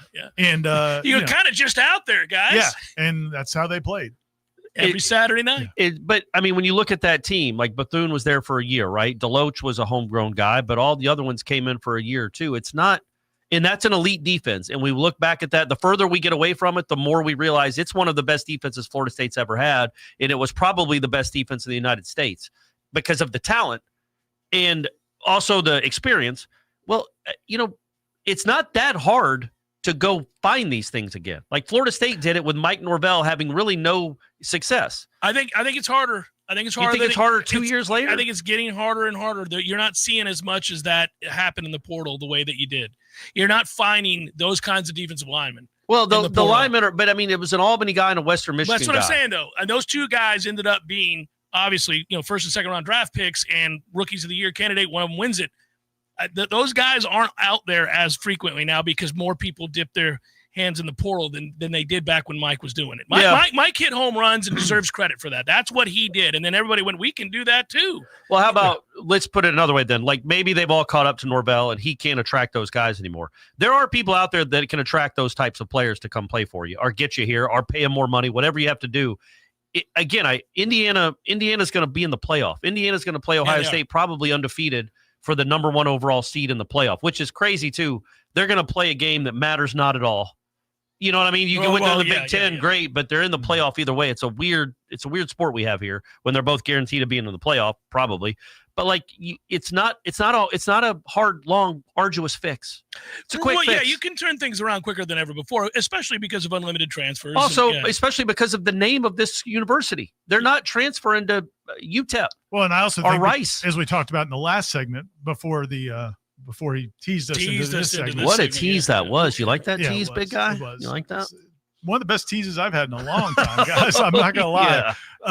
But, when you look at what they do have on this team, and Corey wrote something a week or two ago when it looked like the firing might be imminent of the guys you don't want to lose. I wasn't advocating for it. I think you should get a lifetime contract. Yeah, of course. You guys know that. I've been on record. That win turned everything around. But no, there is, again, like on the offensive side of the ball, they do have some line positions they have to figure out. But, man, everything else could come back. If it does, we'll see. But, I mean, Mekhi Danzey, Deuce Robinson, Lane McCoy, Don't Randy forget my Pittman, man Pittman, Landon Thomas, Amari Williams, Pittman. Those young running backs. I mean, there is the great Sam Singleton apparently out of nowhere. Yeah, out of nowhere. You kind of like your OC to have figured that out before now, but where'd that come from? It's been 2 years, 2 different OCs. I don't know. But like, I feel like he did play before, and I never thought. Well, and even in that game, there were a couple of his first runs. We were like, well, no, he doesn't have runs. great vision. We get it, but he has a burst that nobody else on the team has, other than Lucas, and Lucas is 160 pounds. I feel like they watched that Stanford game, and they're like, "There's a hole there. We have to get somebody that will run really fast and get that hole before it's swallowed up." And you're handing the ball to the guys like Sawchuk or Cromall that don't maybe have that twitch to get there very quickly. Yeah. And they're like, screw it. We're going to give Sam a chance to see what this looks like. I guess we wouldn't know. We didn't get to talk to Gus, and I asked Norvell about it, and he gave a Norvell answer because it came out of nowhere. Like the kid had 1 carry against an FBS team all season, and he had 14. Yeah. On the field for 19 plays. And again, in their defense, man, we were at practices last year. Sam Singleton is a guy that when he got in the open space, he can run fast. I never thought, oh yeah, that's going to be the getting small in that for that 10-yard touchdown, getting small too. That's crazy, man. I didn't know that was in him. It's not our job to know what's in them, though, Ira. But my point is, we were there, and it wasn't. It's not like it was there, and they're idiots. Yeah. He was like he was 4th, 5th string Gus last Malzahn, year. I think knows what a running back. Yeah. It's odd that it took this long because I do think they probably maybe they think if Singleton plays, they beat Stanford. And it was 1 game, man. We'll see what he looks like. Well, he's got the burst, though. It's probably going to look a little different against Clemson. Yeah, but you can have a burst right into the back of an offensive lineman if you don't have good vision. I mean, yeah. Like, why are you down on Sam Singleton? That's my dog. You're just doing the thing where you're in love with somebody now. No, I'm not. I've been a big detractor of his because people have asked us for a couple of years, why doesn't he play? And I'm like, man, he just doesn't seem to see it. He doesn't have great vision. And I know great vision. Yeah. You know that. Yeah. But that game, that getting small, good game, man. But also just think it was just the speed. Like if Castellanos isn't going to run and he's not special running now because he's not, you need somebody special giving the ball to with just special burst. And Singleton probably is the only one in the backfield that has that. I've got a special. Yeah, the one I actually. I'm glad you refrained. There have been times, with Sawchuk's patience. His work has worked as well. Right. Sometimes you need that patience. Yeah. No. And by the way, I think Cromall will be a very, very good player if you had a certain type of attack and you ran downhill and you had a line that could get that push. You'd want that. Dude to man, I like him. He'd lean on you now. Yeah, he's shown some real flashes too. That none of those pieces. That's my point though. Like, and I think that weighs into it's a lot of good players. That's the thing when you weigh when they're weighing this decision, assuming the decision hasn't been made, maybe it has, about what's going to happen in the future. It's not like you have to start over. You know what I'm saying? Like it's not going to be a complete. So that may factor into the discussion. Like last year, man, it was you were going to have to start over with whoever you brought in, whole new roster. Yeah, 100%. This year, that's not big money to get that roster. They did, but that you would have had to do that no matter what. Like there was nothing to build around. This. And I'm not saying this as an advocation for why Mike Norvell needs to stay. I'm just saying that you're not that far away from certainly being a playoff team. Yeah, you got a lot of nice players on both sides of the ball. I mean, Virginia might go to the playoff, and you're a bobbled catch in the end zone from beating that team. The argument against keeping him in that situation, and there are many, would be that if you had just recruited the high school ranks prior to this last class, even decently, you'd have stockpiled some players. I think maybe he missed that. I think he missed on that. When he looks back, I think he may look back and he might lament his recruiting. I don't know why. I don't know why he's crushed it on the recruiting trail. We got headliner questions forthcoming. Stay with us. Seminole Headlines. 93.3 Real Talk Radio. Warchant TV continues in a moment. Feeling sluggish? Wake up your body the right way with Vigor. The all-new Vigor Cold Plunge Tub from Hot Spring Spas is now available exclusively at Pinch a Penny Pools and Spas in Tallahassee. Boost circulation, reduce inflammation, sharpen your focus, and more. Elite athletes do it daily, and now you can too. Experience the power of cold therapy in your own home. Come see the Vigor Cold Plunge, available only at Pinch a Penny on Capitol Circle Northeast and Greer Road. When you need the plumber quick, how long is an acceptable time to wait? Hey guys, we really need you over here. My toddler just flushed a whole bunch of toys down the toilet and everything, and I mean everything, is backing up. 2 hours? Hey guys, just checking in. The water has reached the hallway now and it's getting pretty deep. Can you get here anytime soon? 4 hours? Hey guys, can you please hurry? Now my wiener dog is doing the backstroke over here and they're not known to be strong swimmers. Hey honey, grab his life jacket. 8 hours? Oh, so now you're here. At M&L Plumbing, you'll never have to wait long for quality, dependable service right when you need it. Our qualified technicians aim to achieve 100% customer satisfaction. And now M&L Plumbing can also be your go-to for all septic tank pump-out services. So the next time you need plumbing work or repairs, think of the name M&L Plumbing. Your local plumbing experts, commercial or residential. Give us a call, 850-575-9393, or online at mnlplumbing.com. M&L Plumbing, for all of your plumbing needs. It's where you raise your kids, where friends become family, where every corner has a story worth telling. It's your neighborhood. At ABC 27, we share those stories, bringing you news that connects communities, builds pride, and reminds us we're part of something bigger. We are ABC 27, in your neighborhood. Searching for the best place to host an event for your friends and family? The Golf Club at Summerbrook is more than just a place for a round of golf. It's also one of the best choices for hosting and celebrating the most special days in your life. From rehearsal dinners and baby showers to corporate banquets and kids' birthday parties, you'll receive amazing personal service and attention to every detail when you choose the Golf Club at Summerbrook. Find out how affordable it can be and call us today at 850-894-GOLF. That's 850-894-GOLF. Many orthodontists in Tallahassee can straighten a smile, but at Birch Orthodontics, they're dedicated to providing the finest care possible. The experienced and friendly staff is trained in all of the latest techniques. So whether you need standard treatment like braces or Invisalign, or you have a more complicated case requiring extra attention, Birch Orthodontics is here for you. Set up your free consultation today by visiting birchorthodontics.com, BURCH orthodontics.com, or call 850-877-1692. At Birch Orthodontics, they create beautiful smiles that last a lifetime. WVFT, Gretna, Tallahassee. This is Real Talk 93.3. You're listening to Seminole Headlines with Ira, Corey, and Jeff. Stay tuned for more headlines coming up next. Your sports action update on Real Talk 93.3 with all the latest odds from Vegas. Florida State laying 20.5 at home with Alcorn State in the season opener for Seminoles basketball, the Tucker Center. The total 148.5 tonight. College football coming up on Thursday. South Florida, 2-touchdown home favorite with UTSA. Saturday, Florida State, a 2.5-point dog at Clemson. Florida laying 3 at Kentucky, 43.5 the total at Kroger Field in Lexington. Houston quarterback C.J. Stroud currently in the concussion protocol. Houston laying 1.5 at home against the Jacksonville Jaguars on Sunday. 37.5 the total at NRG Stadium in Houston. Jaguars coming off their win at Las Vegas.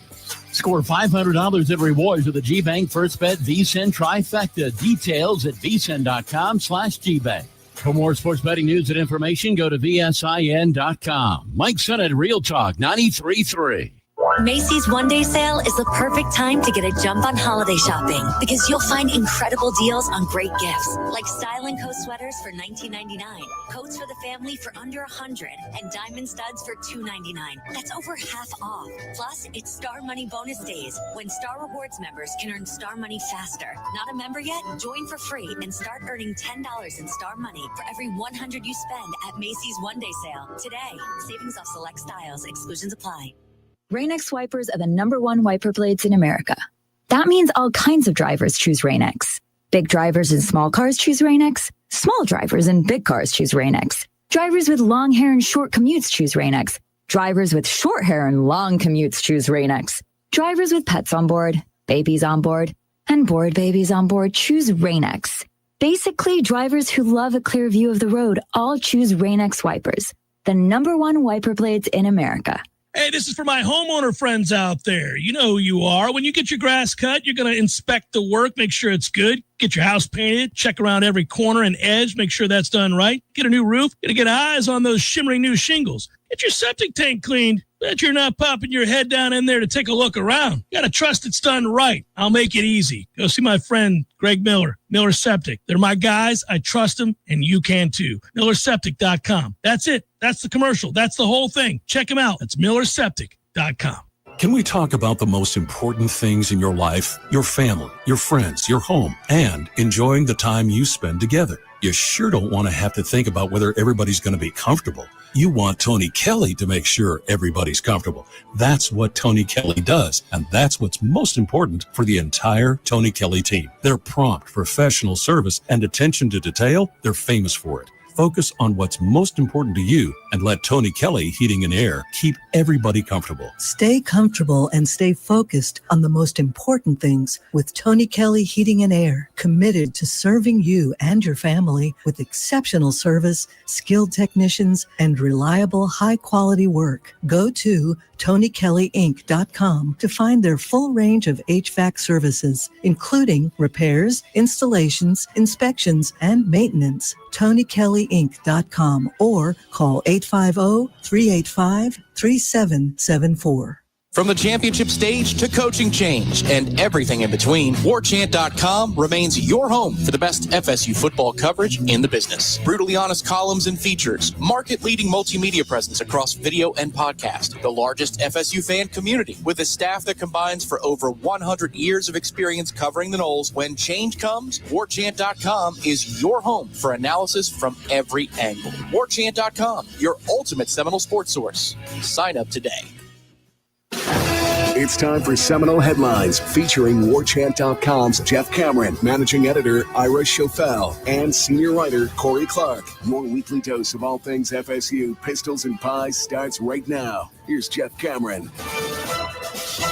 Hour number 2, Seminole Headlines. Headliner questions coming your way in just a moment. First, we say thank you to Dr. Birch Orthodontics. Just did a checkup on one of my boys last week. Everything's going well. Really? Just a follow-up? Just a follow-up, making sure that my youngest is wearing his retainer like he's supposed to, man. I'm going to make my kids start going back for follow-ups just because I want to go see Dr. Birch. You want to go see Dr. Birch? Yeah.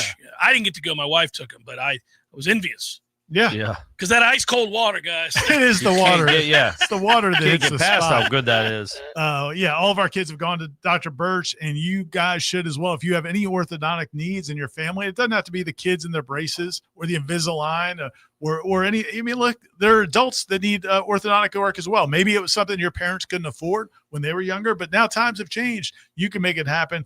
And Dr. Birch has financing inside the office. You can get a payment plan worked out with them there.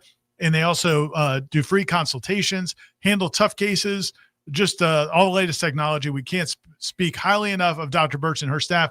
And she always pours back into the community. Like that's like the little cherry on top is that she's a great member of the community, does things for the local schools and different organizations, always giving back. And so we would appreciate if you'd support Dr. Birch because she supports us. And she's the best in the world. Yeah. She's the best orthodontist in the world. In the world. Yeah. I mean, I don't know how can you dispute it? And if the aliens have orthodontists, I don't know if they do, but if they do, I think we should put Dr. Birch up against theirs. Like if they had the technology to get here, Ira. I don't think other planetary creatures care about their teeth like we do. I mean, you're just believing the movies. Like, well, that's true. Yeah, they might be. They might be look like Christopher Reeves. All of them. What an old school reference that is. I couldn't remember who the new Superman is. I can't remember who the new Superman. He's got a weird name. Look like Scott Baio. Oh man, I don't know who the new Superman is. I know he's got a. All right, FSU John says, fellas, at what age does it become no longer acceptable? This is going to vary. There's going to be a variety of answers here. No longer acceptable to wear a sports jersey. He goes on to say, I'm 37 with a shaved head and salt and pepper in my beard. Can I still wear one and maintain my dignity? Now, I'm of the age, as is Ira, since he's older than me. I mean, right. And I'm the baby of the group. And you're the baby at 50. It doesn't say her sell out, doesn't it? What a group that is. Yeah. So I look 49. All right. So there's that. None of us feel like it's dignified for a grown-ass man to be out here wearing a jersey. I never worn a football jersey. I've never worn a football jersey either. But we're not passing judgment. Tom Lang wears a jersey, but he's in his late 30s. And I think that generation, because he's the same age or just a couple years younger than my buddy Matt Britton, and he, too, is a jersey-wearing fool. Well, they're hockey guys. Where's Matt Britton from? Where did he grow Iowa. up? He grew up in Iowa. See, I don't know, man. Wearing I think Caitlin Clark jerseys. I kind of think with Tom, it's like New grew up Yorker in- dudes no, are different. it's- That's his family, though. Yeah, That's like this. yeah. Like if you go to an NFL game in the Northeast, man, The Giant, they're all wearing jerseys. So I'm of the opinion you can wear a throwback jersey. I think those are cool. Okay. Like Like if I wanted wore to wear a Leroy Selman jersey, yeah, or you'd if be I cool wore with it. a Jesse Tuggle jersey or something. One of the That would Falcons be greats. awesome. There's a lot that of would be Falcons pretty greats. cool. Yeah. But don't wear me personally, being of our age, I don't think we would ever wear the jersey of someone that's still playing. That's Could you 20 wear like years a younger than- Penix jersey? Yeah, right. No chance. Yeah, my Drake London jersey. I'm not Three that guy. touchdowns on Sunday, buddy. I would never wear that. I would never wear a Trey Young jersey. I wouldn't do it. I wouldn't do it. But I would wear a Hank Aaron jersey, or I would wear a. That's different. I'd wear a Clemente jersey. Correct. Yes. But at what point do you have to stop? Because Yeah. Bryce Mhm. Clark, Yeah, they're Brady, allowed. Yeah, yeah. they're wearing them. They can At wear what 'em. point do they have to be the like, rule okay, I of have to thumb, put this a good away rule now? of thumb is don't wear a jersey of someone younger than you. Well, that's a good rule in general. And also, I don't know. I always think it looks a little weird when you got a shirt on with somebody else's last name on your back. You can do it. Like I have a Leroy Selman shirt that does say Selman. I feel a little awkward when I put it on sometimes, but Leroy was my first favorite Yeah, player. man, you're paying homage. And you're paying your and he's respects. dead, and he's in the Hall of Fame. You'd wear a Marvin Jones jersey, senior. No. Senior. I love Marvin. What about junior? I love Marvin. You wore number 11? Get you a number 11? Yeah, I couldn't wait to wear that one.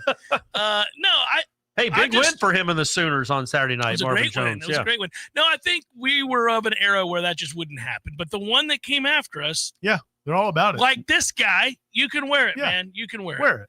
Yeah, go ahead and wear You're right, those Northeastern sports folks, they're all about it, man. it. I don't know if that's true. I think feel it like is, it is. man. You look at those NFL games, it's like an Eagles game or a Bills? Giants game. Yeah. They're all about it. It's probably Eagles fans, annoying as they are. But a woman, You won't say that to their face. weirdly, I think a woman, it's okay. Football jerseys are awesome. Yeah. Well, it's hot then. It's very hot. It's like Yeah, when it's a really- woman wears a Not guy's weird. dress shirt. Not weirdly, actually. No, you're right. That's a good point. Think about the button-up shirts, like a Yeah. business attire. Stephanie Yeah. has because she's a Browns fan, she has a Courtney Brown jersey, Okay. which is just curse the How about franchise. a Like who would Kozar? have a? Kozar? She loves Kozar, but Kozar jersey? I don't know why you'd wear a Courtney Brown's one of the all-time busts in NFL history, and she wears that jersey. Tell her to stop. I did. It's not working. Mm. Dustin writes, would love to hear your thoughts on how the plan to exit the ACC is impacting the coaching decisions, if at all. I haven't heard anyone draw the lines on how that potential is influencing the decision on Mike Norvell.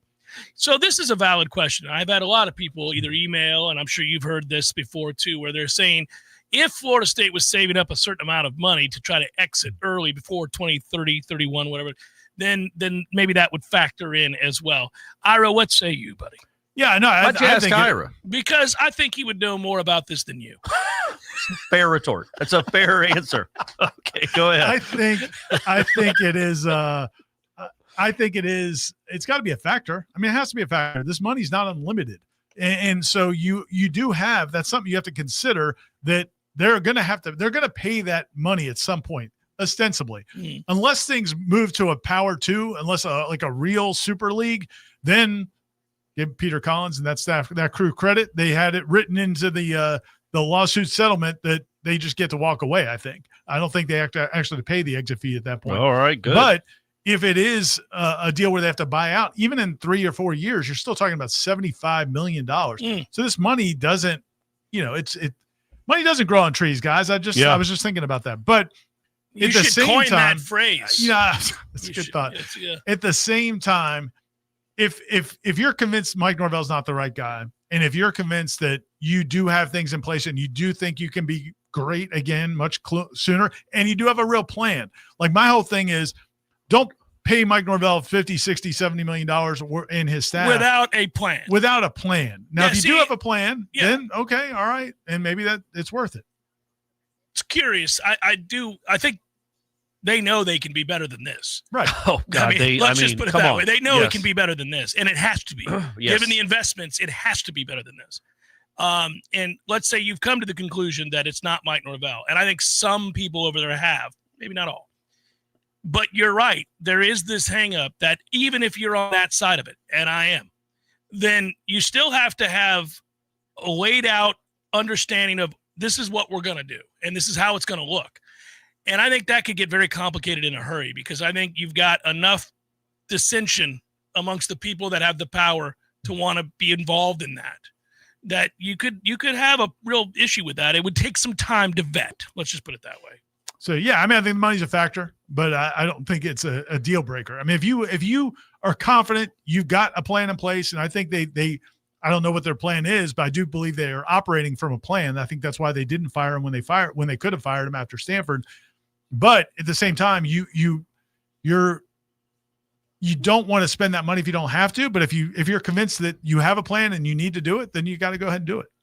So what ends up happening is, and this becomes difficult for us to have the conversation, it's our job, we'll do it, but it does get a little bit redundant because, for example, Tricknoll says, barring an 8-4 finish, you got to fire Norvell, right? 7-5 is just 5-5 versus Power 4 teams. Surely that's not good enough. Don't call me Shirley. Well done. Keep in mind, Taggart in 21 games at FSU was 9-12 overall, 6-9 in the ACC. Norvell in his last 21 games is 6-15 overall, 2-11 in the ACC. With a 4-year head start. Yeah. The difference there is, I'm just going to say it again, the difference is what was happening behind the scenes. Like Mike Norvell, other than the product on the field, which is a big one, it is what you want to see in terms of it's organized and it's planned. And you just said other than the product on the field. A little facetious. Okay. Yeah. But all the other things you want to see. That's not a strong argument. The problem with Willie was you weren't really getting the results and everything else was a disaster. And look, that was not a mistake. It's not like he went somewhere else and won championships. Right. He was not good for this job. He was not a good fit. Norvell at least has been good here, but yeah, man, this is a hard thing to defend. Yeah. You know, it is. And we're not defending it. No. Trailer writes, gents, of course FSU beats Wake by 35. Of course the team used the bye week as an opportunity to respond. Yep. Anyways, if FSU wins out, I still want Mike gone unless he can sign a top 10 class. With the new transfer rules, could that be a plausible contingency? Hey, man, he's just getting commitments every day now, Ira. Big time stuff. They got another one today, right? Yeah. 3 in 3 days. Yep. All the 3 stars. All the 3 stars you can not eat. Quite the resonate. Oh, man. You're not resonating. I was going to let it go. Yeah. Just saying. I was letting it go. I was just moving on. I was like, if you don't have anything nice to say, don't say anything at all. I was following that. And you, who are far less cynical and oftentimes more apt to kind of defend that, didn't this time. I don't have a problem with a 3-star. They could turn out to be good. It's usually how it works. But we can't just sit here. You know who has a problem with 3 stars? Ohio State and Georgia. But we can't sit here and talk about just the run that they're on and not acknowledge this. Yeah. And also, I am of the opinion, and I also don't think it's going to happen, so it's a moo point.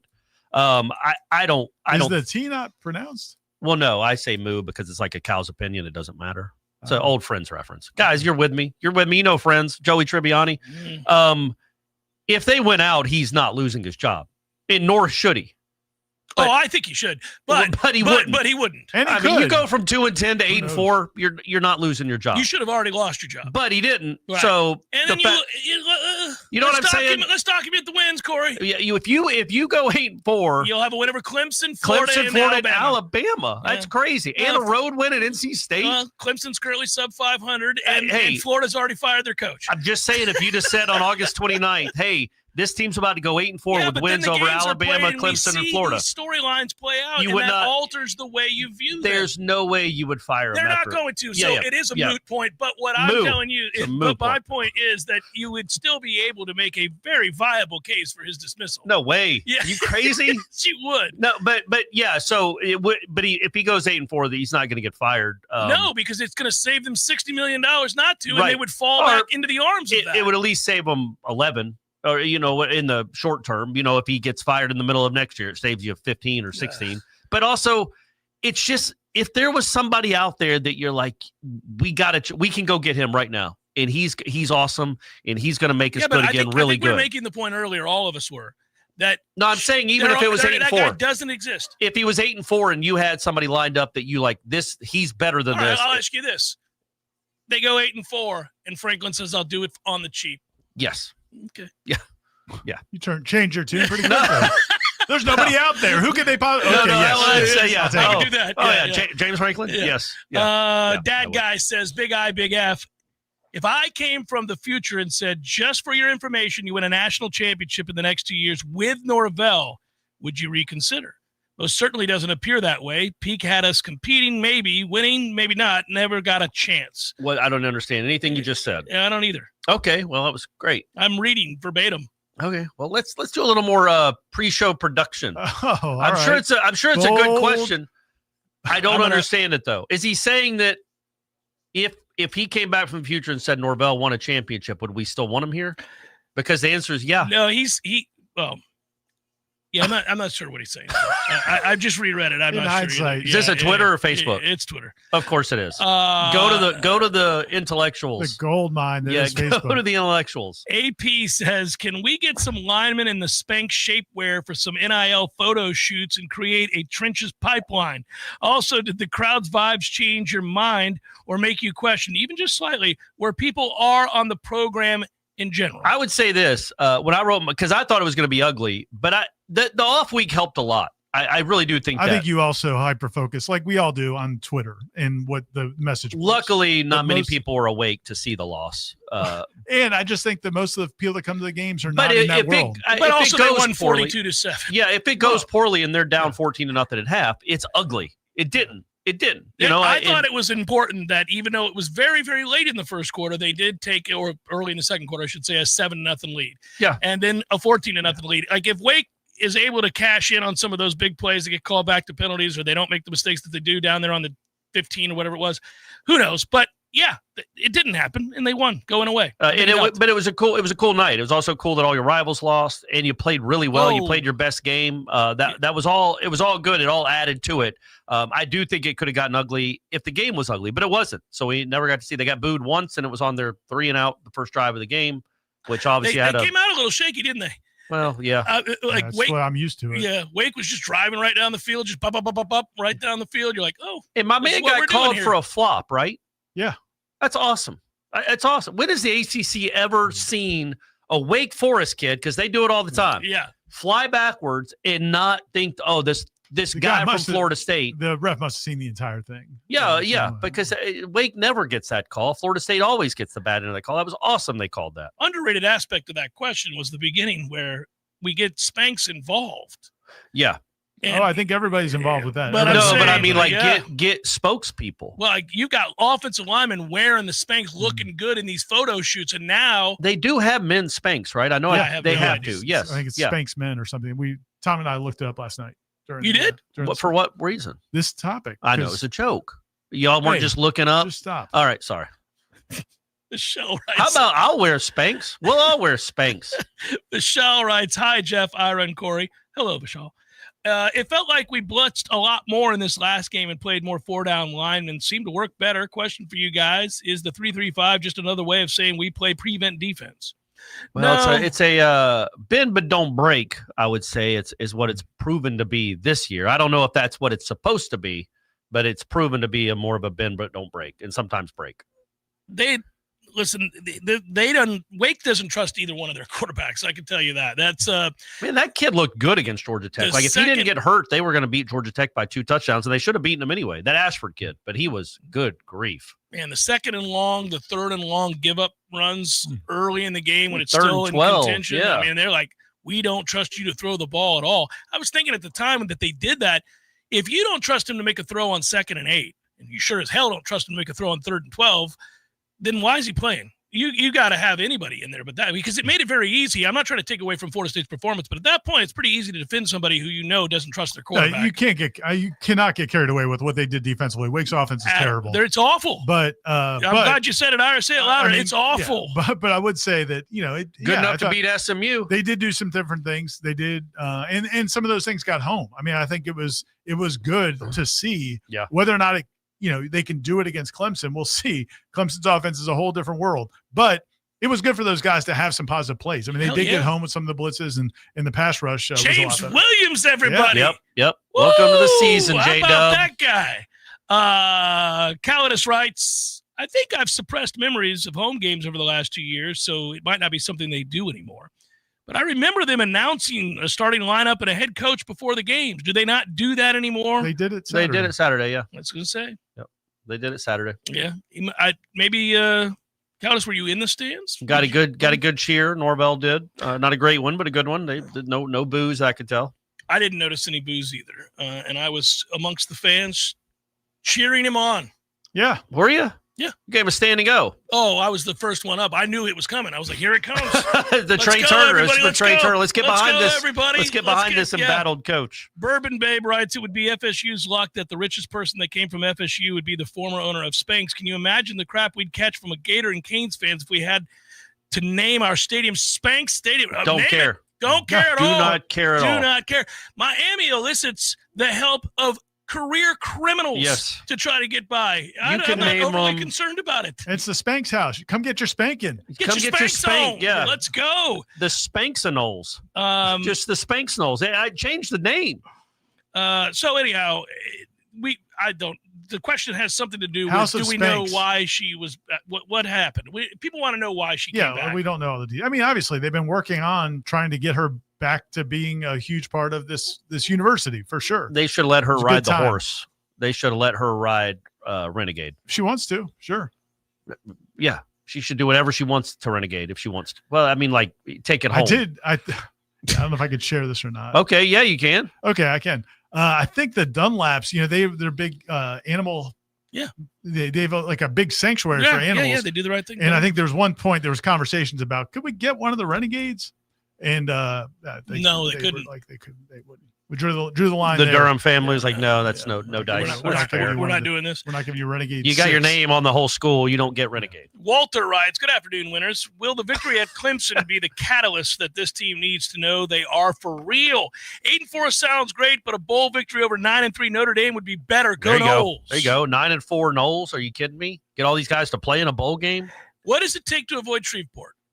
I don't think they can go to Shreveport. I don't think there's anything. an ACC connection to Shreveport. I'll take anything. I mean, 3 losses, you can avoid them all. We were talking about Gasparilla last night because that's some of the projections. Oh, really? Going to Tampa. Let's go. How is anybody? Boys, come on down. I'm not trying to be Debbie Downer. This team has not won a road game in 2 years. They're going to have to win at least one. We're talking about going to the Gasparilla Bowl. Yeah, but you have to win 2 games. What do you?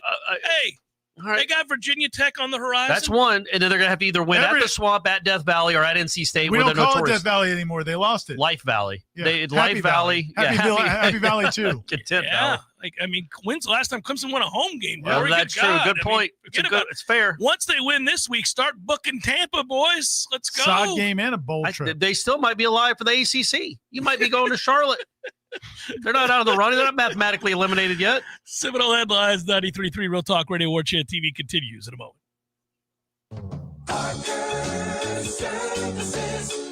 Just a call away. 222-7722. AC and electric is what we do.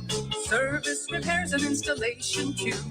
222-7722. Parker Services.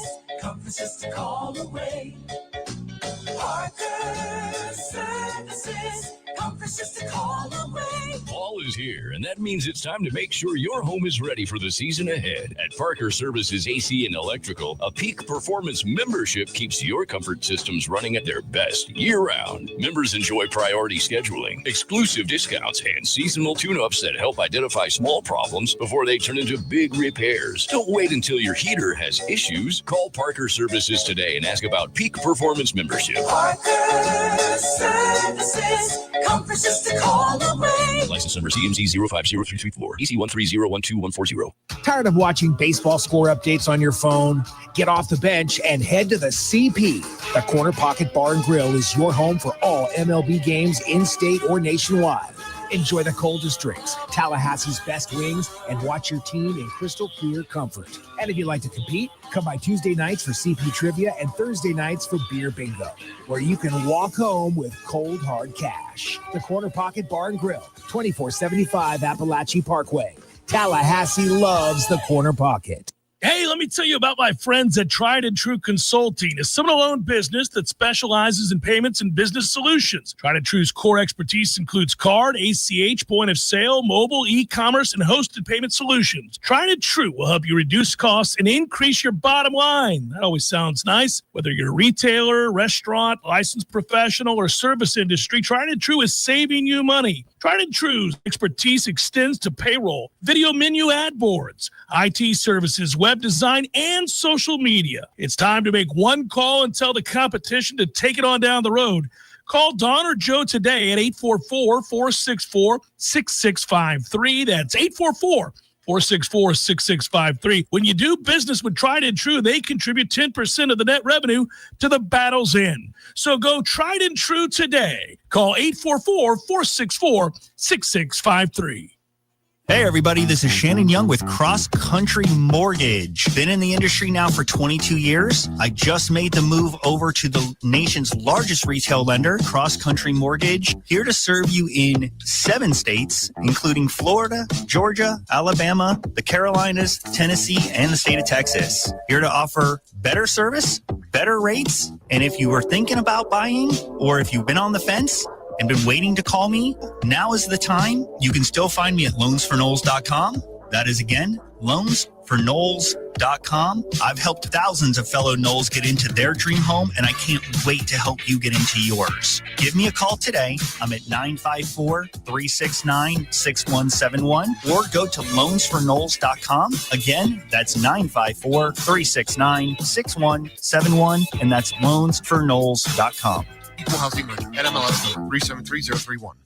Life is stressful. Dinner shouldn't be. That motto is why Register Sausage has been doing business in the Florida Panhandle and Lower Alabama for over 75 years. A proud sponsor of Seminole Headlines, Register Sausage always provides the best Southern smoked sausage to over 140 grocery stores and restaurants throughout the Southeast. Headliners have discovered the Register's difference. You can too. To find a store that carries Registers near you or to buy directly, head to registermeats.com. That's registermeats.com. Register Sausage. Yay, sausage! Seminole Headlines returns now. Head to YouTube and search for Warchant TV today to catch the show live or on demand. Now, here's Jeff Cameron, Ira Schofel, and Corey Clark. May have a cold Tavello later on this week, boys. Need to. After that big win. Oh, yeah, celebratory Tavello. Let's go. Plus, the weather's perfect. So you haven't. I know Ira implores you to go to Thomasville every week, but I used to just secretly say, I'm not going because it was 105 degrees, and I didn't want to go anywhere when it was 105 degrees, but it's not 105 degrees now. Beautiful. Now it's picture perfect. There's no reason. You should be at Tavello most days this week. And I think this is a first or at least Friday drinking week. one. Yeah. That's true. It's a first Friday week, so it should be that. It's a great time up in road Thomasville. Game. Ira won't be there. Maybe me and the family will be there. You know what? Yeah. There is a chance I could be there. Oh, you're just going to send Corey up there? No, I'm going to. He's going to drive up Saturday.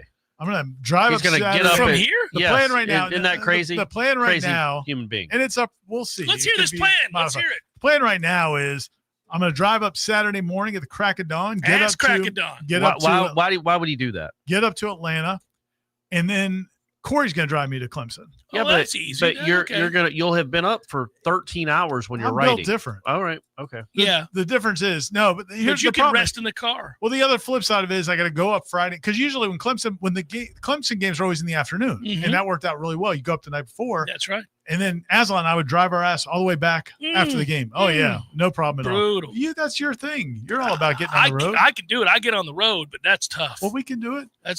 But with it being a night game, we'd have to leave Friday, spend the night somewhere, and then spend all day just kind of hanging out, and then go to a game, and have to drive all the way back on Sunday. Or you'd be in a car for I'm 10 gonna hours. Either way, have a couple Tavellos for the drive.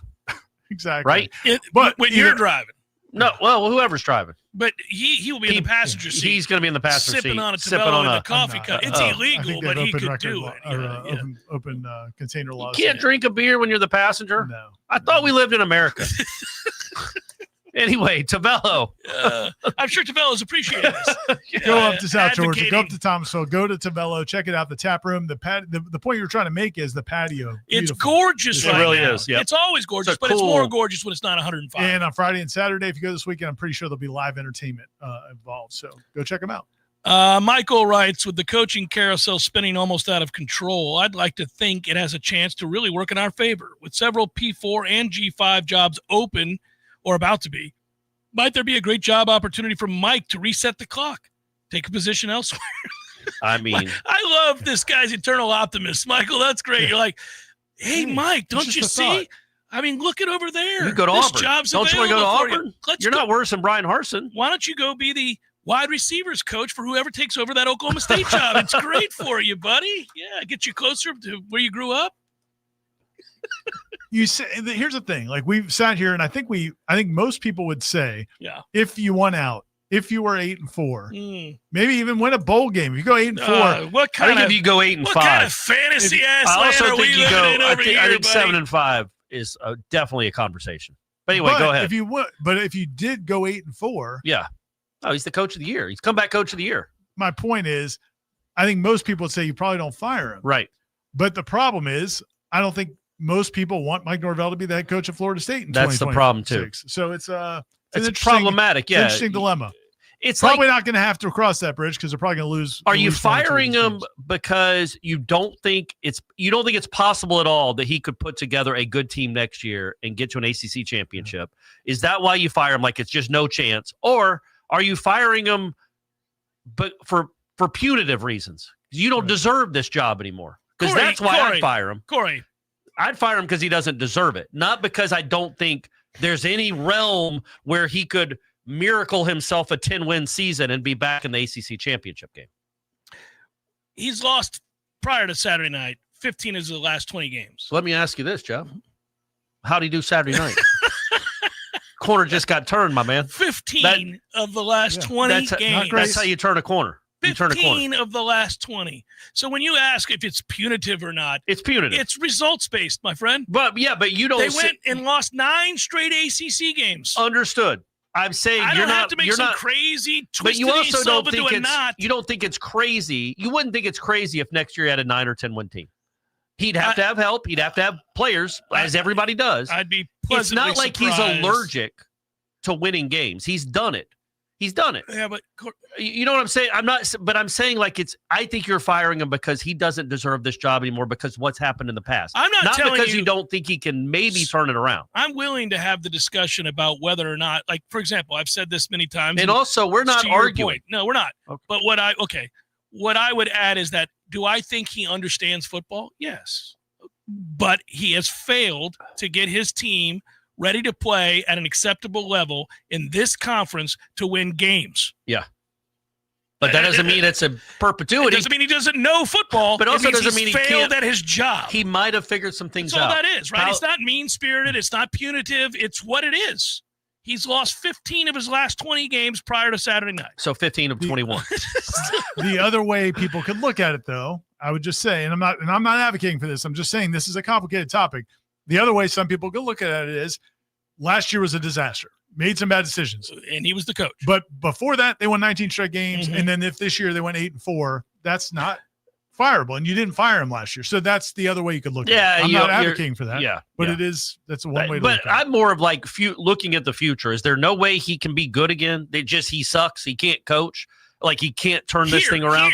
But maybe I don't. But I mean, I just think college football is different now. It's not like if you lose a program, you can't get it back. You need money and you just need players. He's had more resources than any coach in history here. No, I know. Well, that's.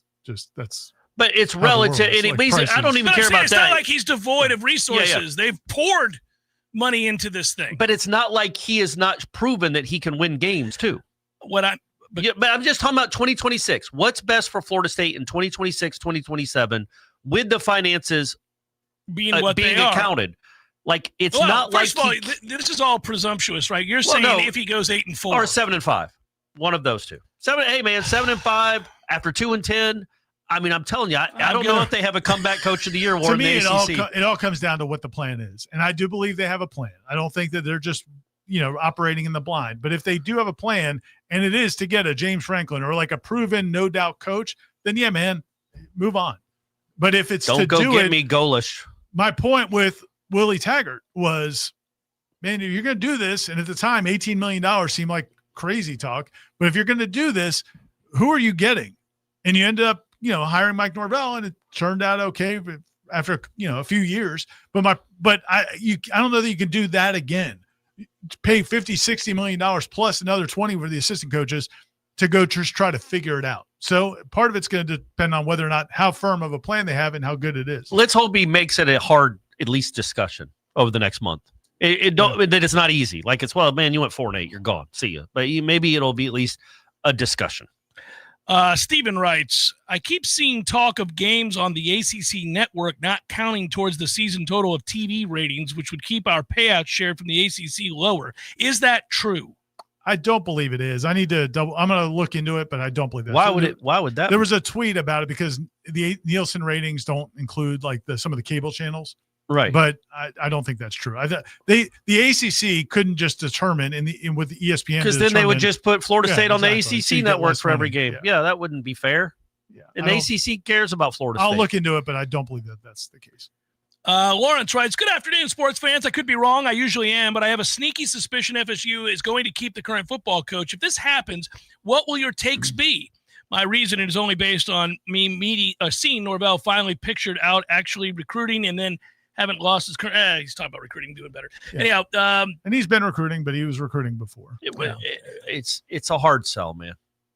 And again, I was not advocating to keep Mike Norvell. It's a hard sell because I don't expect the next month to be flawless. Yeah. So then you're looking at another down season in year 6. Somebody in the chat was like, well, why do you guys think they're going to go undefeated? No, we're not saying that. We're don't. just talking about the hypothetical. What do you do in that situation? If it's 6-6 or worse, I don't think there's a discussion because 6-6 to me is 4-6. And it's really you're 5-16, right? 5-16 in your last 21 games against real teams. That's gross. Even if a couple of them were good wins, it's gross. And it's not good enough. It's not even close to good enough. It's not even a discussion. We agree. But he's going to win out 6 in a row. Stop. Okay. Nick writes, hey, guys, unpopular opinion, but the best way forward for the program over the next year or two is with Mike leading the way. Maybe your sources are saying there is no chance for him. I don't know if that's true or not. I just don't think we've weighed the equation where it might be wise to keep Mike.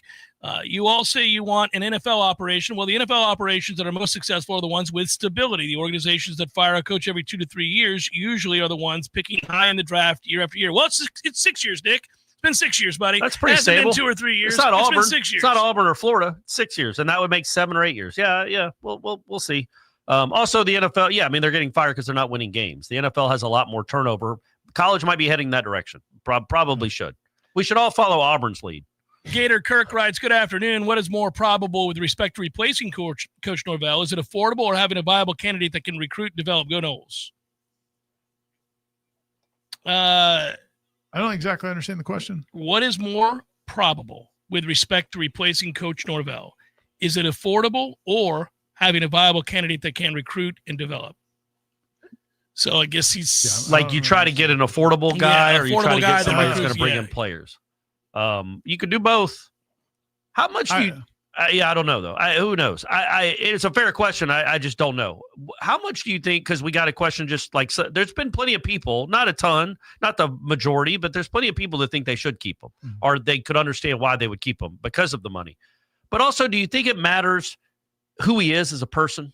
And I'm being genuine there with fans.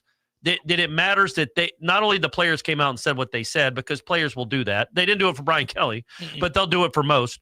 But he is a likable human being that is the steward of your program, and he is not a jerk. It's the tie that goes to the runner if it's a tie. But if you're bad, there's no tie, so it doesn't even come to the equation. Yeah, it doesn't get factored in because to me it's cut and dry.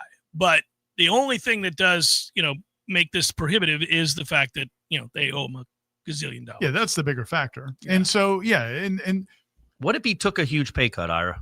Legitimately, if he told them, pay me $5 million for the next 3 years, but I get to be the head coach for the next 3 years, but I'm only making $5 million and I don't need a buyout. No, I don't know. I don't know. Would you do it? I got to win games, man. But would you do it? That's more money to win games. Well, this factors into a different conversation. Which Mike, is, if you're listening, would you take the money that you were saving? So that money was going to be owed to him, right? $10 million. And he's going to take, and the coach's staff, and he's going to take 3.3, all right, per over the next few years. And then the remaining money, $6 million plus, is going to go to what? The roster? And would the AD, who's of the belief that this is going to be enforced in a way that I don't believe it will be, allow you to do that? I mean, because if you're going to take that money and pour it into your roster, then maybe I would. Maybe you would make it so that it's foolproof. But they can't even do that down in Miami where they're spending gazillions of dollars on the roster, and that coach loses 2 to 3 to 4 games a year inexplicably to teams that they're vastly superior than. Yeah. So if you think that guy just can't win anymore, then no, you wouldn't even do it then. Yeah, and the thing that we don't know, and we can't know because we're not at practice anymore. I mean, I had some views last year on what was going on with different coaches and how they got along with the players and that kind of stuff. And to your point, yes, the players came out and said what they said the other night, and that's commendable. You like that. But what they showed in those losses, particularly the Stanford game, was not the actions to back up those words. Yeah. Correct. They were not responding to him the way you would think they were based on what they said. Now, if that continues, and we'll see, man, it was one night against Wake Forest when things didn't go Wake Forest's way. And Wake Forest is a team that needs things to go their way. What's it going to look like? They get down 10-0 at Clemson. Yeah, if you get down to Clemson, or if you're, I mean, good grief, Carter Finley, Corey. We talking about Seafin? We talking about Seafin? House of Horrors. I mean, going into Seafin. Georgia Tech couldn't even do it. Piss Palace. Brent Key couldn't even do it. And then go to Gainesville. So, I mean, those are games where we're going to see. We're going to get a good picture. If you go on the road to those venues and you play, and I know none of them are on top of the world. They're all down. No, but you play poorly, you get your ass beat. Yeah. And if you go in there and play great, which I would not expect, but if that happens, then okay, now you're having a different conversation. I think that tells you something. But that's a big if. Yeah, it's a if that we're not expecting to come to fruition. Yeah. But yeah, I'd be stunned if that happened. So, writes Robert, if we keep Norvell, what would a buyout look like next season? So what's the money go to? I mean, it goes down roughly 10 or so a year. Plus the coaches. Like you wouldn't know Tony White as much. You're like right now we think it's probably $90 to $100 million to fire that staff and bring in a new staff. I think you cut that down by $25 million, probably. Just doing the math of what you know coaches. And the only reason that matters is if you don't know exactly what you're going to do, to me. Like if you're going to do all this and then just go try to find, is Alex Golish going to work? Get that search firm on the case starting the day after Thanksgiving. Tony, this is fun. We'll do this at some point. We are frequently all together, but it won't be this weekend. He writes, afternoon winners, can we get a video segment of Ira and Corey and Jeff if he's going on the drive to Clemson? It doesn't have to be long. I just think it would be great comedy. It would be. We might be able to get you and me on the way from Atlanta to Clemson. Jeff only goes to Clemson when it's 2013, when it's a national championship No, team. I've been more than that, but you're right. I don't make the trek up there to watch us get our ass beat. You're right. You missed 2023, no, buddy. I did. That was a doozy. I'll tell you what. I'll trade out all the other ones in which I didn't have to sit there on those toothless wonders. You could go to Florida. You could go to the Florida game with us. I've been to the Florida game many times. No, I'm saying go with us. Okay, I'll hop in. We'll do some video content. There we go. Yeah. I'm driving. Y'all are drinking the Tabello. Okay. Now I'm really in. Yeah. Now I'm really in. You just get blitzed in the car. Good call. I'll sit in the back. It'll be in like a brown paper bag, and I'll be sipping on the Tavello in the back. It'll be great. Seminole Headlines, 93.3 Real Talk Radio. Warchant TV continues in a moment. Your local news now. One person is dead and 4 others are hurt in Gretna after a shooting at a memorial for a murder victim. The Gretna Police Department said police were gathered for the memorial on Beach Avenue just after 9 p.m. Saturday. Officials reported multiple suspects approached the crowd and started shooting. 4 people had minor injuries. The 5th person was seriously hurt and later died at the hospital. Gretna Police said they are working with the Gaston County Sheriff's Office and FDLE will lead the investigation. Officials have not released suspect information. Anyone with information about the shooting is asked to call the Gretna Police Department at 850-856-5257. You can also submit an anonymous tip through Big Ben Crime Solvers at 850-574-TIPS. This is Rachel Lene with your Real Talk 93.3 Local News Update. Brought to you by Macklemore Systems, Tallahassee's go-to Mac store. Check them out online at MacklemoreSystems.com. This is meteorologist Paul Trombley with your Real Talk 93.3 weather update. Bright sunshine this afternoon with highs around 76. Easterly winds around 5 miles per hour. Lows level off around 50 tonight. Clear skies. Sunny skies tomorrow. High of 79. Dry with temps a bit above average Thursday and Friday, and highs from the upper 70s to the low 80s. This report is brought to you by the Lawn Johns. For all your landscaping and lawn care needs, visit thelawnjohns.com.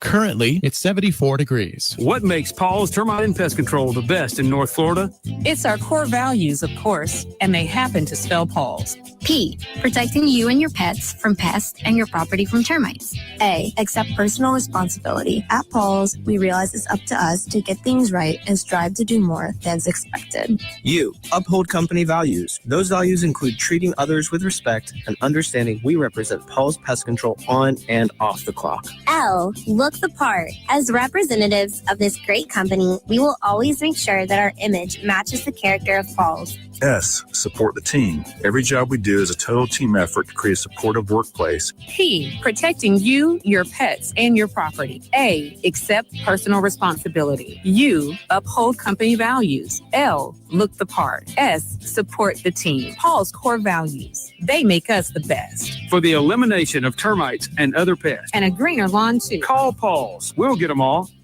Life is stressful. Dinner shouldn't be. That motto is why Register Sausage has been doing business in the Florida Panhandle and Lower Alabama for over 75 years. A proud sponsor of Seminole Headlines, Register Sausage always provides the best Southern smoked sausage to over 140 grocery stores and restaurants throughout the Southeast. Headliners have discovered the Register's difference. You can too. To find a store that carries Registers near you or to buy directly, head to registermeats.com. That's registermeats.com. Register Sausage. Yay, sausage! Seminole Headlines returns now. Head to YouTube and search for Warchant TV today to catch the show live or on demand. Now, here's Jeff Cameron, Ira Schofel, and Corey Clark. Ryan writes, I am so happy for Sam Singleton, the pride of Fleming Island High School, my alma mater. Nice. Why are we not giving the ball to Usman Chroma, though? That's what he said. Fair. Don't know. He's averaging 6 yards per carry. Yeah. He catches the ball out of the backfield. He has no problem with pass pro. I don't get it. We thought there was going to be such clarity to the running back position with Gus Malzahn coming in, and it really hasn't happened. Every game, something different. It is strange, and I did wonder, this specific question from Ryan, who's happy for Sam Singleton, I agree. I've thought, what is going on here? Especially in that game, it felt like, I don't know if it was almost like disciplinary or something with Chroma. It was strange that he wasn't. Yeah, and he was on the field for 13 plays. And Singleton was on the field for 19 plays. He just got 14 carries and 19 plays, and Chroma got 4 in his 13 plays. There's a lot of questions about this football team, guys. Yeah. A lot of questions. Number 1 offense in the country, gang. Total offense, Feels number like 1 in the it. country. Feels like it. Just throwing that out there. Sean says, guys, it's obvious that they don't have the money for the buyout, a new staff buyout, new coach, new coaching staff, paid That's not players. obvious. It's not obvious. But People they create these scenarios and then they just say them until we don't know that. They would. I think it's obvious that they would like Mike Norvell to be good so they don't have to fire him and pay him. But that's obvious at every school. Yeah. They could pay Yes. the buyout if they needed to. Yep. They don't want to. But they don't need to because he's going to rattle off a bunch of wins. Yeah. He turned the corner. Logan says, I saw a great tweet over the weekend. We might lose 9 consecutive ACC games, but it'll be a cold day in hell before we lose 10. In a row. Yep, that ain't never happening. It's well done. Yeah, good job, ACC. We draw a line in the sand. Yep. Cross this line. Yeah, that's we've got, can we objectively think about this coaching staff in the best case scenario? I just don't see a world where replacing the staff is the best case scenario. This is year 1 for the new staff, year 1 for this team. What does it look like in year 2? I don't want to know, Jay Taylor. I don't want to know. Man, I got in this argument with some guy on Twitter yesterday, a brief argument because I exchanged one response and then I moved on. I was going to say, you can't be arguing on Twitter. But my point was, if you brought in 6 new coaches, 2 new coordinators, all new systems, a bunch of new players, in a normal world, you would say, you know what, man, if they do go 7-5, they show some improvement, you can live with that and think about what next year is going to be. The problem is you're coming off a 2-10. Yep, that's the problem, and that's hanging over everything. That depends on how they look at it. Like, look, last year, I just said it. Last year they had the second worst offense in the United States. They were 133rd in the country. It made your eyes bleed. This year they're number 1. I mean, I know Kent State and East Texas A&M swell that a little bit, but even if you take those away, they're top 20. That's crazy. Last year in the FPI and the FEI, they were in the hundreds as like just their overall percentage index, how good a team they are. Right now, they're number 24 in the country on what they should be, like how they played. It is a massive upgrade on what they were last year. But 2-10 happened, and this coach authored that. And it's hard to just sweep that under the rug, sweep it aside. But yeah, this staff is much better than last year's staff, and this team is much better. Gary wants to know from Ira, what was up with the field on Saturday night? We're just lucky no one blew out their ACL. All that investment for that new turf, and it turned into an ice skating rink. It's due on the grass. Yeah, I don't have a great answer for you. I don't know that it was just a do because it was it was just a mess. Like clumps of it were coming up. I do have to say, can we effing get the situation together with the field? What the hell is going on? Maybe go artificial turf next year because you love the high school. Don't start with that nonsense. But God, guys, other people get their field together. It's not that hard. You're in the South. Yeah. God, dog it. It's embarrassing. Well, and now they're going to be going. I think they're going to do this lay and play thing every year now because what they're going to do in the spring with the. Well, they got a monster truck rally and a Savannah Bananas game. Yeah. So this is going to be every year now. Morgan Wallen's going to the swamp though. Ira, he can't come to Doak. Hey man, maybe it just hasn't been announced yet. Maybe it'd be nice if they announced the concert at this place. Some Morgan Wallen. I'd be there in a heartbeat, throwing chairs off the at the board of trustees. Champions Club. At the board of trustees meeting the other day, Michael Alford said they do have some concerts lined up. He didn't say who, though, because they're still finalizing contracts. But they do have some concerts lined up. All right. Okay. R.A. Noel writes, gentlemen, yay, victory sausage. Ira, was Corey waving his shirt at the press box? That's well done. If it had been on the other side, I think you might have. I would have gone down there. And Brady would have, too. Brady was in the Champions Club and couldn't get there. And I really, in hindsight, if I wasn't so pale and gross to look at, my skin is translucent, I would have done it in the Warchant wrap. I would have taken my shirt off and whipped it around. Is it paying homage to those, whatever that is, whatever happened. It was crazy. I do wonder if people think that that's the first time that's ever happened. Like it has been a phenomenon that's happened at a bunch of in a couple of weeks, last couple of weeks, right? Yeah, several other schools. So it's not like, but I get the feeling some FSU fans think that was impromptu, has never happened. Well, I would have had no idea. If Matt Lasser wasn't sitting next to me, I would have had no idea what was going on. Well, I wouldn't have thought. If Coach Mike Norvell were to win out, should he try to appeal to the big boosters? Would you run out after the UF game and plant a spear on the 50 on Spurrier's field? Is what that would be there. Plant a flag, plant a flag. That might be a little hypocritical since he got mad at other schools for doing it. Come and get some interim coach. He yelled, because he yelled at Billy last year when Florida's guys did it. Yeah. And hey, who's the last man standing out of that confrontation? He gave Billy a talking to, and Billy took it. That was probably a bad sign. Billy understood. What can we legitimately expect from the Jekyll and Hyde Noles this weekend? Great question. And I mean, this game's impossible. This is impossible. Yeah. Clemson, their defense is horrendous. Yeah. Well, currently it's crazy too. When we were earlier in the show looking up projected draft, it's like 5 guys on that defense that are going to go in the first 2 rounds. Yep. I mean, I bet you they had 4 or 5 guys preseason first team all ACC. Oh yeah, no, they're loaded. The roster is very good. I worry that Castellanos doesn't look like he can escape any pressure anymore. That's troublesome because the Mensa kid for Duke can do some things that he can't do. Well, he could when he was healthy. Yes, right, and it's a whole different animal when he's healthy. That's a whole different deal. So I don't think Florida State's offense is going to march up and down the field with Castellanos being at whatever he is %. I was hoping he'd look more like the Alabama Castellanos after 2 weeks off, and he did not.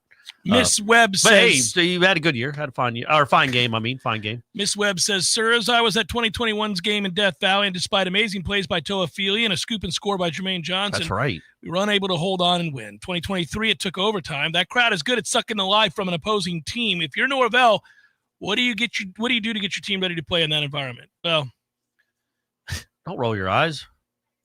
You're rolling your eyes at Norvell, not the question. Not Miss Webb. Yeah, it's not her fault.